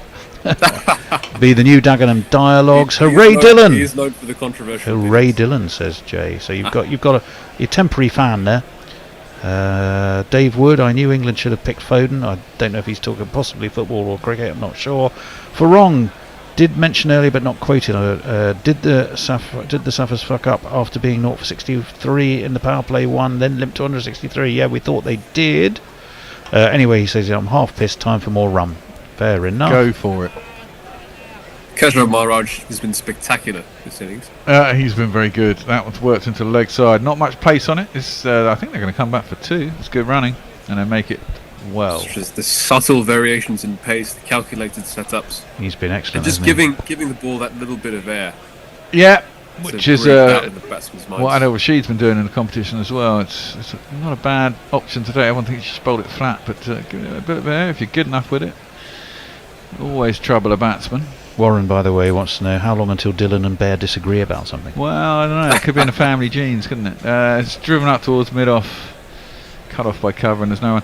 Now, I was going to say about Livingston. Livingston was picked predominantly in this side originally to be a finisher. Yeah. That's his job. He's a finisher, right? That's a nice sweep shot. Now he's going to get 4 runs. Races away for 4. Yep. Lovely shot. Much needed boundary for England. Indeed. I must ask. Yeah. How long does it take to engineer these spectacular jingles? We have to ask Mog that. Mog's our jingle professional. Mog, Jeff, down Richard in Peel. Mog, yeah, exactly. Occasionally men with N. Oh no, is that out? No, it's played back a little bit aerial by Brooke, trying to get on top of it and work into the leg side, but couldn't. See, the thing is, No run. that run rate is getting wider apart. Currently going at just over 6, need nearer 12. Yeah, I know. That's cut into the offside in Cut front of away point, and there'll be 2 runs. Scrambled too. As it's closer than it should have been. They're but- living dangerously with the running, but Yeah. good to see that positive intent.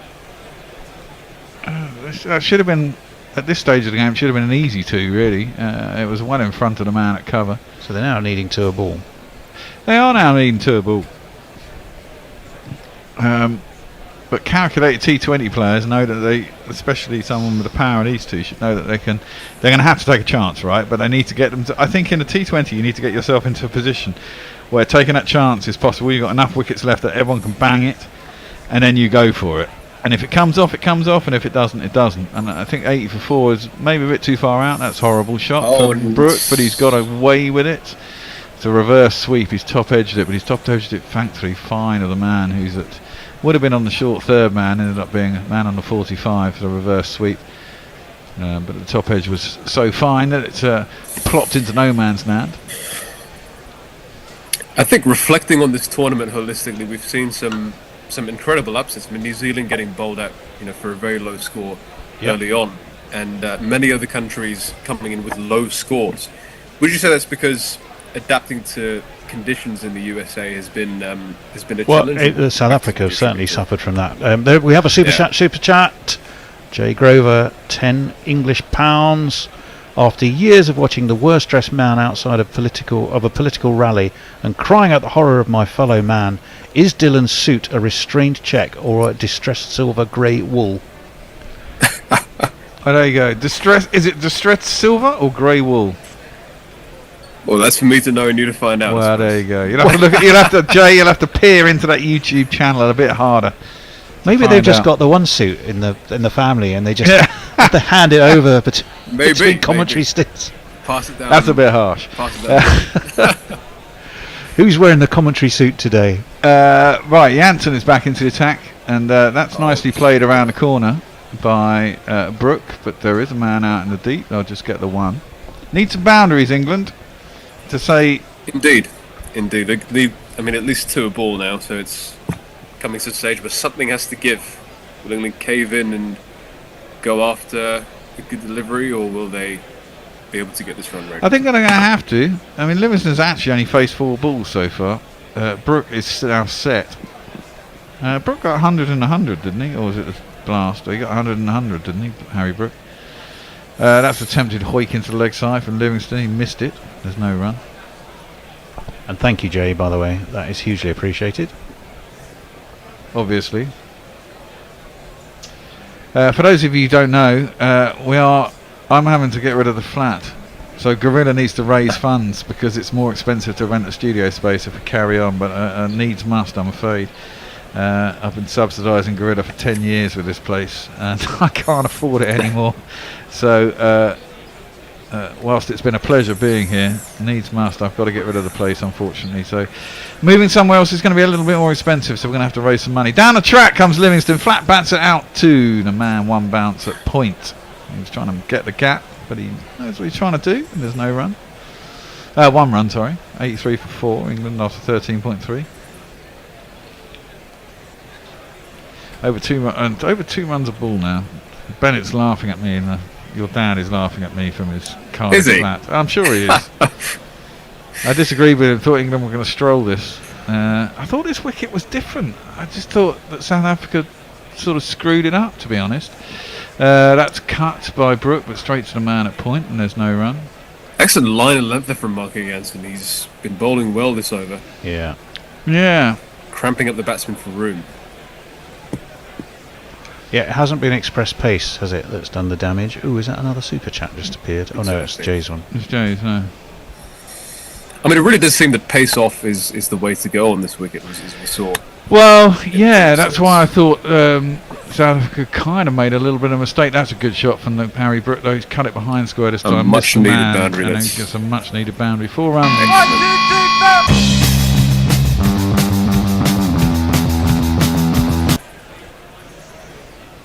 Harry Brook is a class bat. We forget how good he is. He's got such quick wrists. Look Yeah, at the he wrist has. speed through Indeed the ball. he there. He's a big man. He's got big reach. Yeah. He's got exceptional line. That's right. I think he's I've got going a to be a friend. superstar. I've got a friend named Amari Eben, played for Bermuda cricket, and he actually went to school with Harry Brook in Sedbergh. Oh, okay. And he just spoke to Harry Brook's work ethic behind the scenes. Tries to do the old flap down the leg side as Harry Brook doesn't get given as a wide, which is upset because he missed the ball. It was a slower ball, last ball of the over. 6 runs off it. There's a 4 there. And England really need to get a move on. 87 for 4 after 14. Right, S. Sam, for fuck's sake, England. Fair enough. Brian in Brisbane, don't ask Bear about colours. He can't tell green and brown apart. No, we know that. Fuck off. Yank and G-Man, England playing an ODI game rather than the T20. Chris the Choir says, I think we can assume Jay is keeping up with the rum rate. Yank and G-Man also had said, how's the great Alan Lamb doing these days? He did especially well against the West Indies of yore. Yes, he did. Yep. Brian had said, I do support my local Northamptonshire by going to county games, £15 a day, and bring your own drinks and food.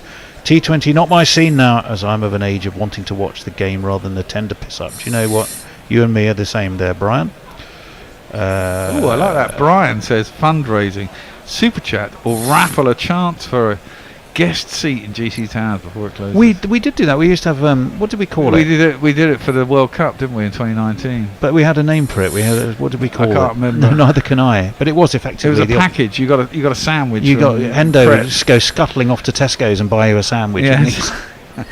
And you can come on there if you want. Well, he's got hold of that. Has he?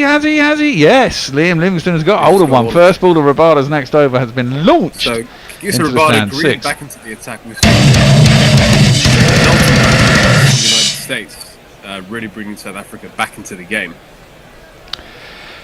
Yeah. And let's see if he can take a wicket here at this crucial juncture. Well, for South Africa. Well, if he'll surely be hunting for it. Livingston's now faced 7 balls. He pulls that out to Cow. He'll get himself a single. But 6 off the first ball of the over, always welcome. Always.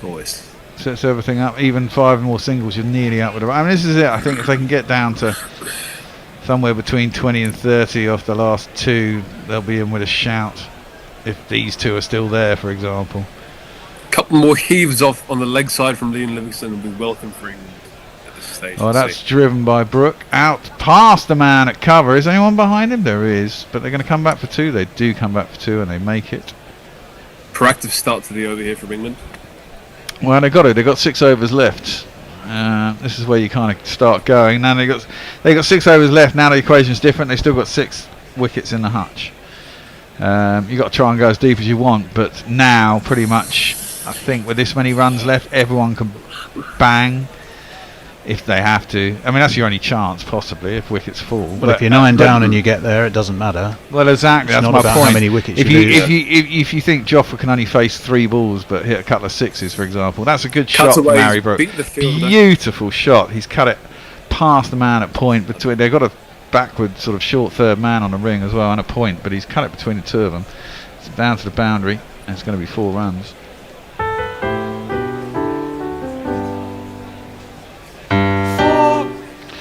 Good over, 13 off it so far, 2 to go.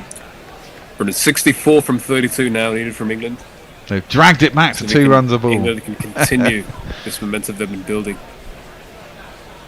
Excellently placed there between the fielders from Harry Those Brook. wrists again. It's those wrists there, as you say. High bat lift and just able to slice that between. His class. I've missed him. I've forgotten how good he is.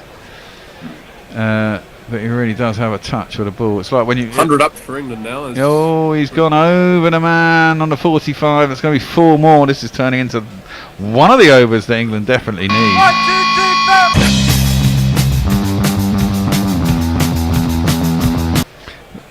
3, 4. You didn't answer my question. Brook was the first man to get 100 in the 100, wasn't he? I don't know. Not a huge follower of the 100, but yes, I believe he was.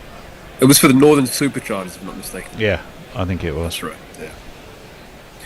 So we know he's capable. Rabada comes in. Last ball of the over. It's a slow ball into the deck. It's pulled by Brook. They might settle for a single. They do. He feels like he's on it and he wants to strike. 33 off 25 for him. England 105 for 4. 5 overs to go. What do they need? 50 odd. They do. They need 59 off 30 balls, which is doable. Yeah, it's 10 and over. You need another over like that last one from an England perspective. That's right. Well done to you, Dylan. Thank you very much. The Dapper Dylan, as we shall now call him. An assured debut. Got the old your dad's jeans. Yeah. But your own jacket. Thank you so much, Tony and Best. Pleasure. Good to have you on. We'll Fantastic. see you again and on. And we're going to welcome back Andy. We are going to welcome back Andy. We're also going to welcome back Anrik, Norkia and Bear. You're on social. Yeah, you fucking put me on social, you bastard, didn't you? Well, yes. You weren't supposed to be on today. I was giving you a day off. I know. And, I mean, it's typical. I give you a day off. You said, well, I don't want it to do today. Well, you know. Well, it's England. I always want to do England, don't I? Anyway, it is going to be Anrik Norkie. He's going to be bowling to Harry Brook. You rather sense that if England, Andy, are going to get this, they're going to need Harry Brook to be there at the end. You might be on mute. And Andy's on mute, so we may never know whether he agreed with me or not. In comes Norkia over the wicket. Really. Down the track comes Brook. He's launched this high. He's launched it handsome up and over long off. It's one bounce over the rope and or sponge. And it's 4 more. There's not one boy for me. I must have 2 or 3. I need 4. Well, let me put it this way. Brook staying till the end is probably necessary but not sufficient. Oh, okay. He's the one who's really shown that he can take the bowling on. Others have done it briefly, but not for long enough. No, well, I'm back to eat some humble pie, to be honest. I got everything wrong in what I was saying before. Well, same here. I mean, I even doubled my bet size on England because I was so sure they were going to win. Slaps away again by Harry Brook. Just beats the man at a wideish mid-off, and it's going to be 4 more. Now my innings going, great guns, I hit the ball, 4 runs, I hit the ball and it went for 4 runs. My point about Harry Brook is Harry Brook reminds me of when Root first came on the scene. I get that feeling about him as a batsman. He just looks class, and you think, oh, he's got a really good career against him, potential. It was the 200 when we had people in the studio, because that's what it cost. That's right. Which you'd think possibly we could have been a tad more generous than a Tesco sandwich for that, but that's... Was it 200 quid we were charging? I believe it was, yes. And that hell. one's nicely whipped away off his toes down to, down towards Cow Corner, really. There's a 20. man riding the boundary there. Just a single. It'll bring Livingstone on to strike, who's been comparatively pedestrian compared to Harry Brook, who has set about his task. 50 is exactly what England need now from 27 balls. These two, if these two can still be there in an over and a half's time, and it's been a big over, suddenly the equation, I don't think it goes fully back in England's way. You'd need an over of almost Saltesque proportions, wouldn't you? Can Livingstone or Brook deliver it? It's 5, 8 and 9 off this over so far. That's turned away off his legs, only down to mid-wicket, where it's fielded, and they will just take a single. So we're now 10 off this over. 1 more boundary would make England feel a lot happier about it, put them ahead of the rate at least. One thing in their favour is Maharaj is bowled out, and South Africa have only played the 1 spinner, so they've got to go seam all the way in from here. That is very true. Possibly both sides miscalculated on that front. England did the same thing by retaining Wood effectively. Well, they still played 2 spinners. Well, that is Plus true. Livingstone up Norkia there. in. That's wide, but not wide enough from an England perspective, or is it? Harry Brook was rooted. Oh, it has been given as a wide. So I thought that was inside, and I don't have the best I pictures. did as well. So I think England have got Chris Brown to share that. It's 58, whatever 100 minus 58 is for win predictor now. So England have wrestled this back a bit, courtesy of Harry Brook largely, and Liam Livingstone to a lesser extent, but Liam Livingstone at least is still there. He's doing fine. He's only, again, you've got to measure in how many balls they faced. Well, very true. He's only faced 9. Norkia in. That would have gone down leg, but it was whipped away off leg by Brook down to deep backward square. Who take a single. Livingston on strike. Pretty much getting there to 12 and over at the moment, aren't they? That's the thing. What are we off this one so far? 8, 9, 10, 11, 12. We're on 12. Exactly. We are One ball on to go. 12. Get a boundary off this, you knock 4 runs off that. Well, you might argue that possibly 3 is what England want. No, they want Brook on strike, really, don't they? The way things are going. Look, Livingston's not number 11. Well, no, very true. Well, he's facing Nokia now. And Shot. Well, it is a good shot. It's swung away down the ground, but there is a man at long on. Yep. Just be a single. Livingston is a very destructive man. So Livingston, who is a very destructive man, I thought you were going to say he's a very attractive man. No, destructive. He's a destructive man. 16 overs complete.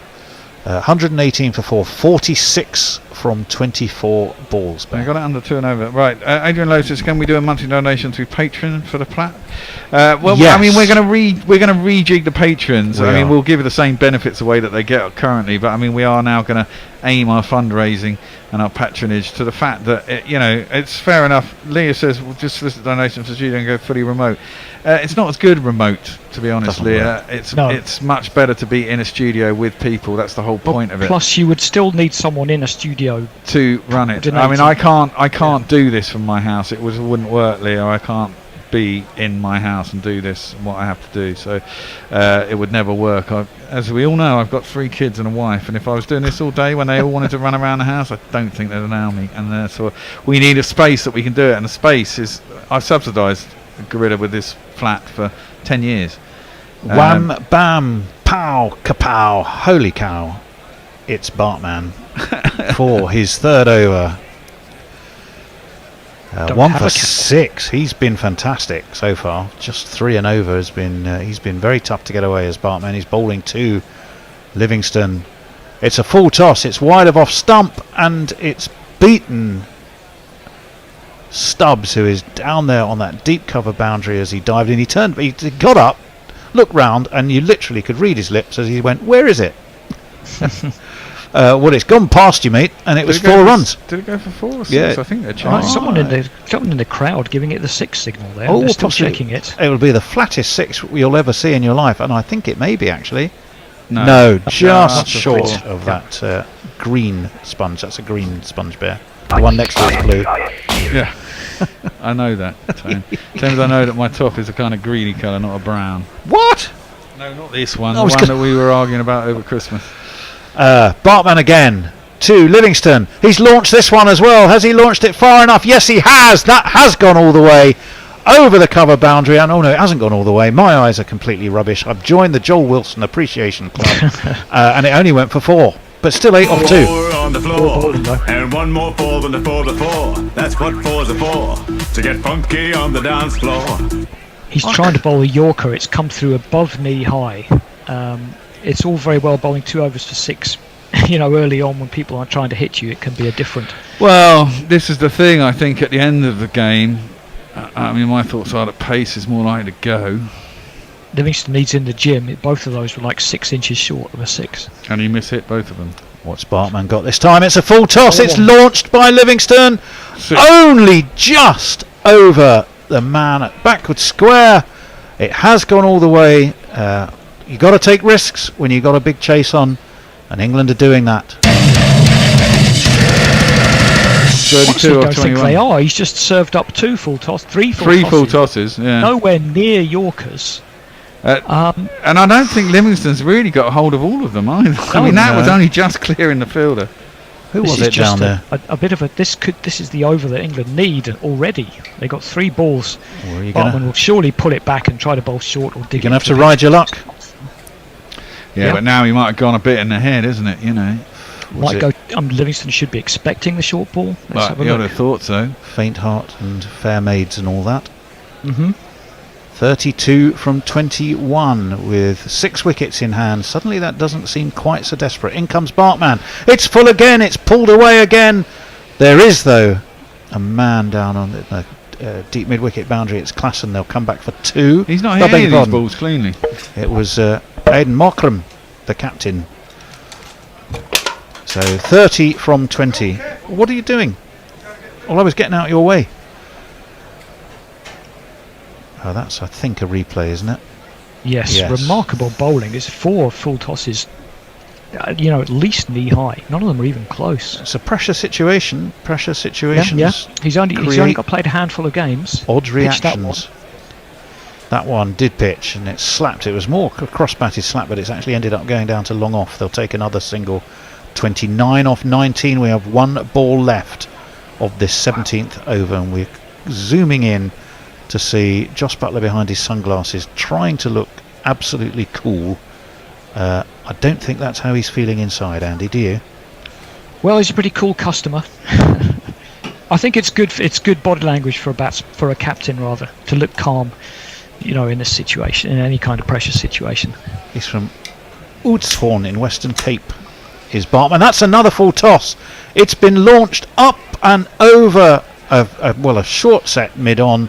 What a it's disaster. 4 more. Wow. So 139 for 4 off 17. England need 25 off 18. 1, 2, 3,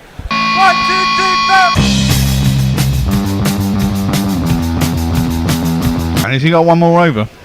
And our friend Bartman. No, he's not anymore. Bowled. No, he doesn't. Well, our friend Bartman took he doesn't. 4 for 11 against the Netherlands. He's not had such a good day out today. He got a wicket with his first ball against Sri Lanka. GC Naked Fun Ballbox giving us a super chat. Super chat. He says, I have a storage room in the Sugar and Spice S&M parlour if you need a place. This is infamous place I quite like to visit, so tell me where it is. You tell me it's local, I just want to know where it is, and we'll come and check it out. If it's suitable, we'll go there. Is that we probably need to go there about 10 times to be sure. The pawn bot? Yeah. But then he would need to reveal his identity, and I don't think he or she wishes to do that. Right, who's it going to be now? Rabada, Janssen? We know it's going to be Harry Brook to face here in it's St. Livingston. Lucian. Oh, it's Livingston, I beg his pardon. Let's see, what have we got? We got that's full and bunted straight back to Rabada. And it's a dot ball. Strike that one up to South Africa, who will feel that they probably needed to restore a bit of order.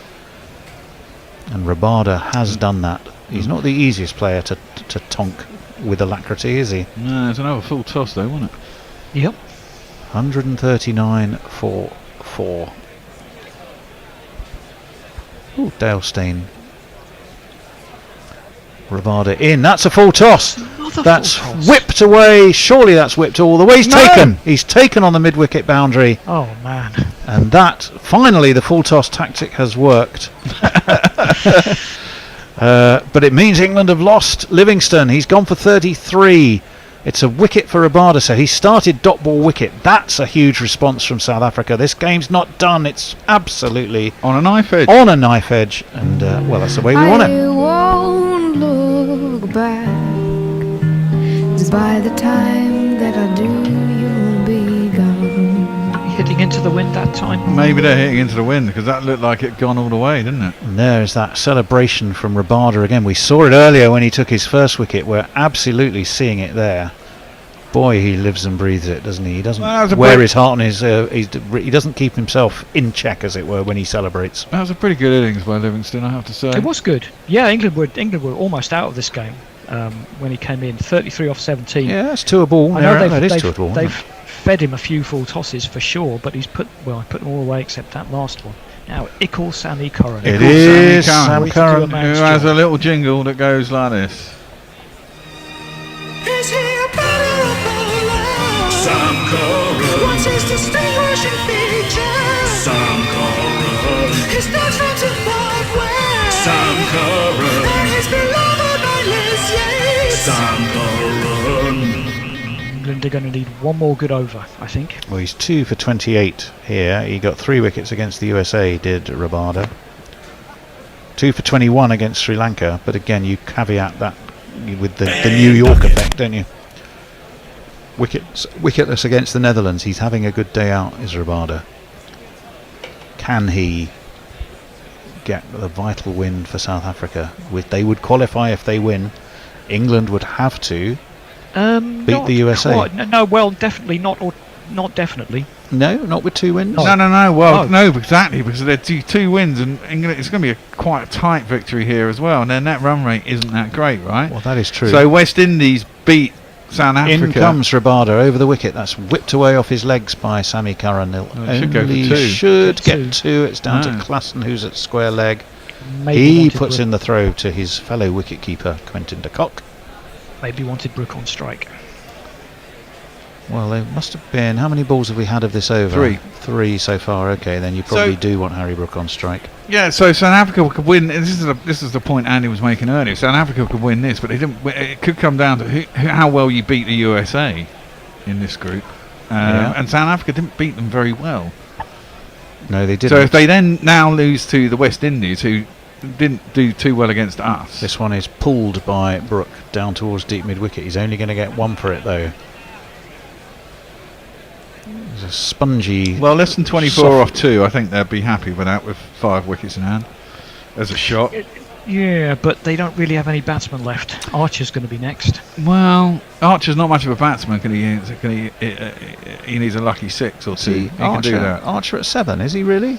I suppose he Archer's is. at 8. He's at 8. Oh, 8. Well, hang on, we've only lost 5 wickets. Yeah, so who am I missing? So 7's in. 7's in now. Oh, right, okay. There's fine. 2 batsmen. Thank you. Yeah, fair dues. Yes, I've got it. Thank you. This one is played by Curran down towards mid wicket. They should get 2. No, they didn't. 23 from 14. Looking for 2, but didn't quite get the pace 22 right. from 13 now. I beg your pardon. Right. Well, Sam Curran played that nicely, but it was a nudge, you would say, just away into the onside. It wasn't a ball designed to clear the ropes. He's not taking them on. I think he was just trying to place that in for 2 and just got a little bit too much on it. Yeah, he could well have done that. Aidan Markram is marshalling his field. Kagisa Rabada is in. That's pulled by Curran again. He hasn't got much of it. He'll only get a single. David Miller. Well, Rabada's bowled out. Maharaj was bowled out, so they've got left. Markram could bowl, doubt he will. So they've got 1, 2 out of Janssen, Bartman and Nortje. I imagine Nortje gets 1 of them. But Markram bowled earlier. He didn't go for many, did he? Yeah. He's not going to bowl Markram in the 19th. 10th over. Are you mad? No, he's not. Do you want not. 1,000 to 1? Yeah. I could give you a pound. He is himself. He's captain. He's isn't captain. He, he can do what he likes. He could bowl himself, but he'd be a fucking idiot. So my bet, Jansen's gone for 8 and Bartman's gone for 9. Although Bartman got hammered in his last over, so I guess he goes Nortje. Nortje and Janssen, yes, Yeah. whichever. Nortje's actually gone for. Can't bowl Bartman again after bowling 5 knee-high full tosses in an over. That's true, but Nortje's gone for. Well, it is Marco Janssen at the top. Tall, mustachioed, gangling. In he comes, and that is a dot ball, and that is worth its weight in gold to South Africa, who do know a bit about gold, of course. 4 of these balls have to be boundaries, I reckon. Yeah, frustration for Harry Brook. 20 of this in boundaries. Huge frustration for Don't Harry need to Brook. get them all this over. No, they don't, but I think they need to get it in 4 boundaries over the course of the next 2 overs. 2 overs, yeah, not you said in this over. No, I meant in Well, in all 2 overs, he's coming over the wicket to the right-hander. Is Still Marco Janssen. They should get 2 for that. Yes, they have. It was pulled away into the leg side. They need more than that. 19 from 10. Just feel that if they can find a 6 from somewhere. Plenty of encouragement from the England bench. Well, he's got his to Harry Brook, who's breathing very heavily indeed now. Yeah, and he has he's got a huffing 50. and puffing, but he's got his 50, 51. 50, 50, 50, pretty nifty on a bowler's pitch. 19 from 10.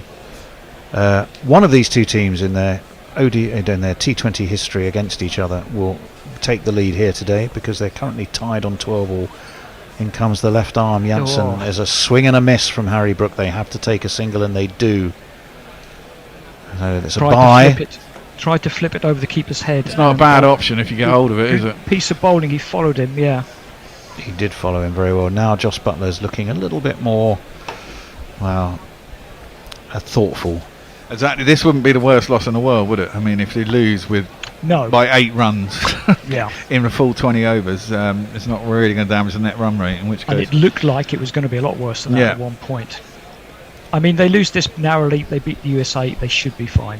The only one thing is they have to play the USA first, then West Indies play. So the West Indies so then... they'll know what they need to do. Exactly. But they'll have to do it against South Africa. Yes, yeah. I think some of these players make good poker players. Joss Butler are absolutely the big old sunglasses, immobile face. In comes Janssen, pulled by Sam Curran. He's only pulled it out to deep mid wicket though, and he'll only get one for it. I think that's Tristan Stubbs who is down there. He gets in a decent throw to De Kock. 14 off the last over. Can't see a 6 in Curran. That's the problem. Well, he's more than capable. Yeah, when it's in the IPL on a road and a 60-metre boundary. Yeah, I think. Oh no, I've seen him do it at the Oval, man. Yeah, against who? Nobshire. Yeah, all right. Marco Janssen, full spanked away. I think he's going to be caught. No, it drops just short of Stubbs. Same man who is out there. Just be a single, and now it will bring Harry Brook onto strike. No, that was Harry Brook. Oh, was it? He's the right-handed one, Tom. Oh, yeah. Sammy Curran's left-handed, yeah? Yes, he is. Well, now that'll be... So that will be a dilemma. You'd rather see a 6 and then a... 6 or a 4. Even if... 3 hits, yeah. From Sammy Curran. That's what you need. You don't want a single. Well, you've got to take it all the same. And he's clothed it a bit off the inside edge. Oh, they get 2 there. And they should get 2. They're going to have to really hurry. The throw comes in. That's not been taken by it's a really shit camera angle, so we can't really tell, but I think he made it because they don't look that interested. Well, there you go. We are down to the simple equation of 14 runs off the last over. 5 wickets in hand. England have the longest of tails, and pretty much it's Harry Brook versus South Africa. He didn't take the ball cleanly anyway. He didn't. No, it was safe enough. Certainly a tight finish. Good game. Good game. It is a good game. It's good game. Bit of fun, Bear. Indeed. Well, they're going to need 6 or 2 4s. Should I see if there's any socials? Oh, that's a good idea. Probably lots of tweets. Yeah, there's loads of tweets. All right, I'm going to have to... come on, how much can I give? You can give loads, Jay. No, Jay, actually, you can't give loads. You give loads already. He's still not buying a fucking bucket. Don't turn people away. I'm not going to turn Jay away, but Jay is overly generous. We've got lots and lots of listeners, and you can chip in, you know. That is true. Livingstone is a distracted man. From supports Millwall, says Farong. Adrian Lowe says, I wish I could do a lottery to solve the problem. Yeah, I'm in a lottery tonight. I might win 164 million. And if I do, don't worry about it, lads. Right. Because everything will be all right. Got to be Anric Norkia, hasn't it? Indeed it is. Over the wicket he comes. Harry Brook has launched this, but he's launched it up in the air. I think he's in trouble. He's taken running back. They have the wicket. That's a fantastic catch running over his shoulder. Markram, the captain, has got it. Boy, will he feel vindicated. It's celebrations, high fives, cuddles and pats on the back all round. And you feel, with the loss of Brook, that's it. England's chances have gone. Yeah, they have indeed.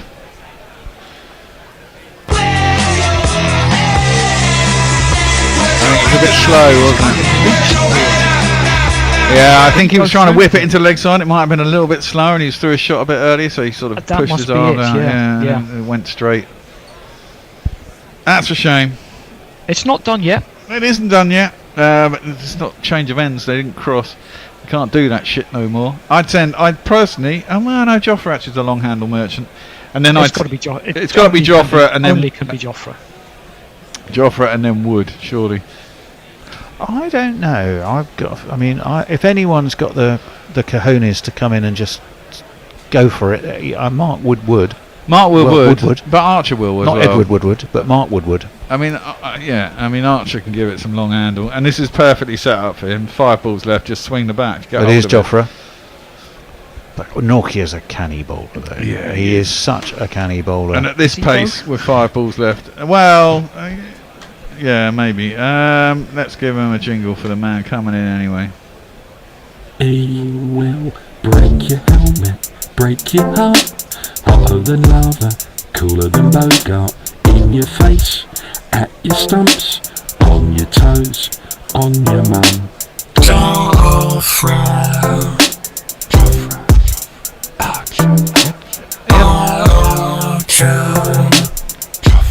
18 metres he had to run, running back and taking the ball over his shoulders, Aidan Markram. That was a fantastic catch. Joffre has swung at this. He's not going to get 4 for it though. It's just gone out to deep mid-wicket.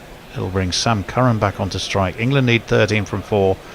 So what does that mean? 3 4s are 12, that's not enough. One of these has got to go Well, big. no, 3 4s and a single. 3 4s will get a No, super over. they've only got 3 balls. Oh, okay. Oh, super over. There's a thought. But well, who was it who said? One of you said Sam Curran hasn't got it in him. Oh, that was Andy. Yeah, can't see it. I'll be wrong for the 83rd time today if he hits a 6. I'm got to say I'm with you, Andy. I don't think it's not that he hasn't got him in him. I It's just not think today. I think the bowling, to be fair, has just been what it needed to be. No, Northampton are 44 for 1 in the 4th over, says Brian in Brisbane. Oh, okay. I mean, Middlesex turned it round a bit last night. Well, they played well they bowled well, but then they let Maybe Surrey get away again. 4 balls to go in a World Well, Cup. 4 ball, you're right. 13 is what is needed for England. Sam Curran is on strike. They've lost 6 wickets in this chase. Nokia is in. Sam Curran has whipped this away. That's 4 of them. Straight through Very the border, fine. I think it was No, wide it of was him. wide of him. It was a terrible ball. Wide of his left And if you hand. kids can't listen, and you bound to see the way you get shot for crossing a boundary, crossing a boundary. You don't be bowling 9 from 3. You don't be bowling full on the pads at this time of the game. Yeah, that is rather a mark against his canniness. Yeah. That is true. Very true. He's been uncanned. Henrik Norkia uncanned. He knows it. He's got a. Well, if England get over the line here, that shows balls and stands them in good stead. Well, it's 9 or 3. You're in with a shout. You're still in with a shout with 2 balls to go, for crying out loud, with 9. I mean, yeah, this is the other thing. huge I mean, ball. If they get a boundary off this ball. You could do it all in running because 3 3s, of course, are 9. Yes. So you don't have to actually make it with a boundary. It this would ball certainly help if one of them could go now. Nokia, what's he going to serve up? It's full. It's whipped. It's only Got to whipped try and come to back for mid-wicket. 2. Surely they're going to come back for 2. No. Did they decide against it? Oh, it now means it's 9 off 2, and suddenly. No, it's 7 off 2. 8 8 off off 2. 8 off 2. It was 9 off. It was 9 off 3. So No, it's gotta do you be know what? I don't think they took a single. Did they they didn't turn run. down strike? They turned down I the don't run. think they should have done that. Well, they've left it with Sammy Curran, so that does now mean he's got to put one of these over the rope. I think that was the wrong decision. I agree. Yeah. Well, they need 8 off 2 for a super over. If he splats this for a 6 and a 4, then we're not going to complain. But it looked a bad decision to me. In comes Nokia. Sammy Curran can only slap this straight to mid-off, and the game for England is done. They're going to need 8 from 1. It's not going to happen, and really... Just make sure you don't bowl a no ball, then we're good. You A should have taken wide, that single. if he bowls a wide, it gives us an opportunity to get a super over. Okay. Well, you never know in this game. He might bowl one down the leg side and he hops inside it and gets Well, given as a wide. he's a canny bowler. He may have had one uncanny moment, but I would lay good odds that he ain't going to bowl a no ball. Well, no, but you'd have to Or be a wide here. super uncanny to do that in this situation. Basically, any ball will do that isn't one of those. So swing and a miss from Joffre. It's through to Quentin de Kock. South Africa have won this game by 8 runs on the last ball. There you go. Aidan Markram jogs in. He's got a huge smile on his face. He took the catch that removed Harry Brook, and with that, although England came close, you just felt as Brook walked off, so did England's chances. 7 runs is the margin of victory. Yeah, I see. Well, this wicket has played completely different to what I thought it was. I thought it was going to be a run fest today. From what we saw the other day against the Windows, maybe you're right. Maybe time of day the wicket bakes a bit harder and gets a bit slower. It's not as slick, and good to bat on as it is at night. Who knows? But certainly it seems harder to score runs than it did the other day. And England did fall short. They got a little bit too far behind the rate and lost one too many wickets early on, basically. Well, it's not that they lost one too many wickets. They were only one down after about 8 or 9 overs. Butler and Bairstow were both, I'm on 18 off 20. Time for me to cut loose. I've got out. And it really does frustrate me when they do that. They were over 20 runs behind on the power play, though, weren't they? That but they had help. an exceptional they power were, play. But they could have caught that up. But yeah, I thought it was a bit too slow in the first 10, and actually looked at one point as though they were going to fall a lot shorter than that. Brooke and Livingston did really well. And I think England will see that as an opportunity missed. But in terms of the tournament, it's really not that damaging a loss. It was quite close. Yeah, and I think they would need, providing they beat the USA. And if they beat the USA by 20 or 30, at least they'll be fine. There is, of course, always Well, the if they beat prospect of weather. Essentially, yeah. I mean, they have to kind of beat they have to beat USA marginally better than probably what the West Indies will beat them by. Will be my bet. Have a look and see what the West Indies do tonight, because if they put up a big win, that might make a difference. Yeah. But yeah, I think they should be disappointed. If the West Indies win big tonight, that could put South Africa in the doo-doo. And that's what I mean. It could come down to, because this one won't have done a net run rate any good. They didn't get that much of a good run rate against the USA, and so it might be that the South Africans have to beat the Windies well. If you're saying they play after us. Yes. So we might, if we thrash the Yanks, then the Saffers will have to beat the West Indies to assure themselves. If the Windies beat, no, I know what you're saying. Yeah, so the Windies beat the USA well tonight, and then we beat the Windies well before the Saffers play the West Indies. Then the Saffers will be in danger of if they win by, I don't know, 17, 18 runs, they won't get through, sort of deal. Well, they'll know what they need. They'll know what they need to do. But both sides will know what they need to do then, actually, won't they? Because the West Indies will have to win if we beat the Windies. If we beat USA, Windies will have to win. Yes. And they will probably have to win reasonably well, and the Saffers will probably have to win reasonably well as well. So it'll be a fun game. We did sort of see this group going this way. Yeah, we were discussing this on Wednesday last week, weren't we? Yeah. Well, we were, because I mean, you look at the first group, when you look at Australia, India, Afghanistan and Bangladesh, your money could only go in one place. I mean, two places, if you know what I mean. I mean, how much did they beat? They only beat the USA by 9 runs, didn't they? Or something stupid like that in the end. Yeah, no, the USA batted second, I think, and they got close enough, but you felt South Africa always had it in hand. It does mean, however, that they've won 2 now, though they've got 4 points. England still on 2, USA and West Indies still on 0. Who's playing who tonight, Andy? West Indies versus USA. I just want to come in with a comment, guys. Yes. You're doing what I think everybody's done all tournament, is grossly underestimate USA. Don't assume that the West Indies will beat them tonight. No, I'm not. I agree with that. I do think they are kind of the potential whipping boys of the group, and all the teams. They haven't been whipped in 5 games so far, though. They haven't. Done really well.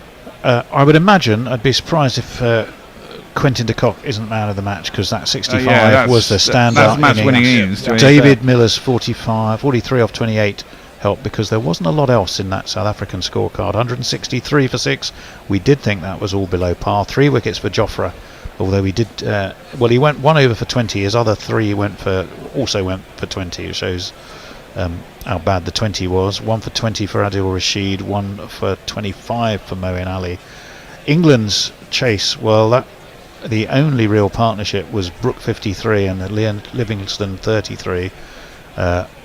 After that, Joss Butler 17 was the next top scorer. They only managed to get 156 for 6. They lost Brooke just at the wrong moment, courtesy of a fantastic running catch by Aidan Markram off the bowling of Anaric Norkia.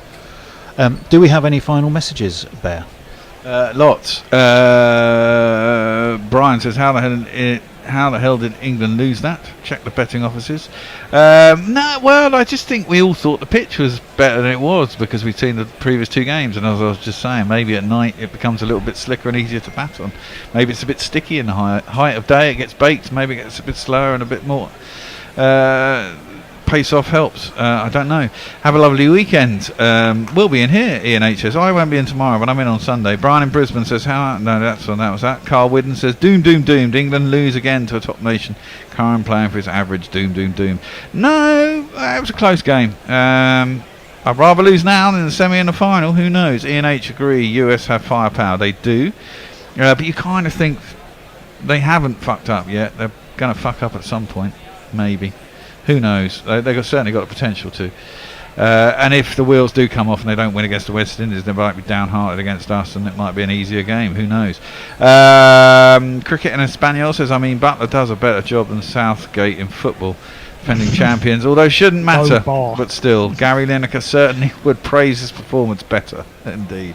Camelo Kokokia says that was just an excellent game of T20 cricket. Good for bat and ball. It was at least it wasn't a bear game like yesterday's game.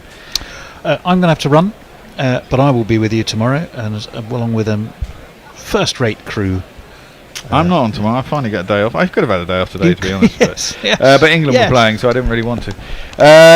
Just the last Twitters. Josh Butler is not a poker player. He's a psychopath whose father has paid off all his victims. Says Jay Grover. Leah says, yeah, that was a good catch. Capadevs is better, though, especially.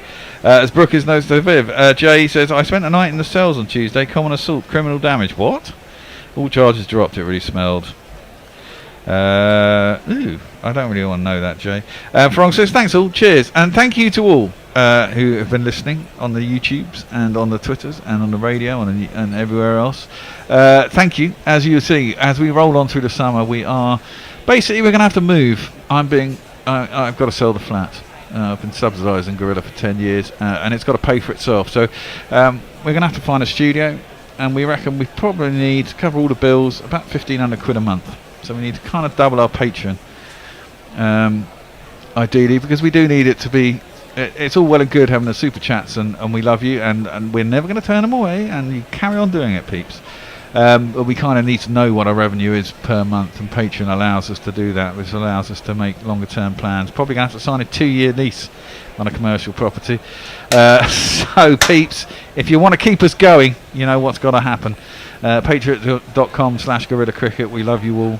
And we'll be here if you want us. And that'll be your pleasure. Good to see you, Andy. Yep, we'll see you on Sunday. See you on Sunday. You're going to be in the studio on Sunday? I'll be in the studio Sunday. Excellent. Yeah. I'll be here with you. And we'll be covering it. That'll be England USA, I presume we're doing on Sunday. It will be. It will be the final game. And we shall see you then. Until then, everybody, have a great time. And we'll see you tomorrow. Bye.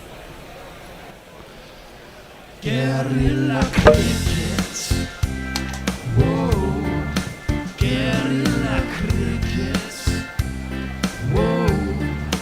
Guerrilla. Take guard, man the barricades, patrol the cover boundary. At last the time has come, this is a cricketing emergency.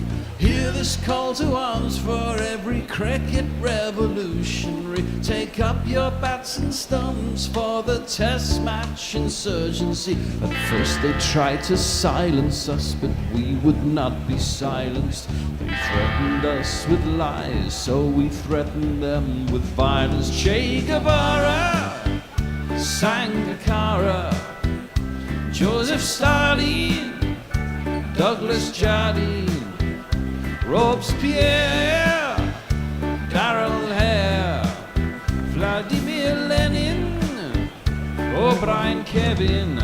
Guerrilla cricket. It's not about the winning, it's about how many rules you break. Even in cricket commentary, this is the best advice to take. Pick guerrilla cricket.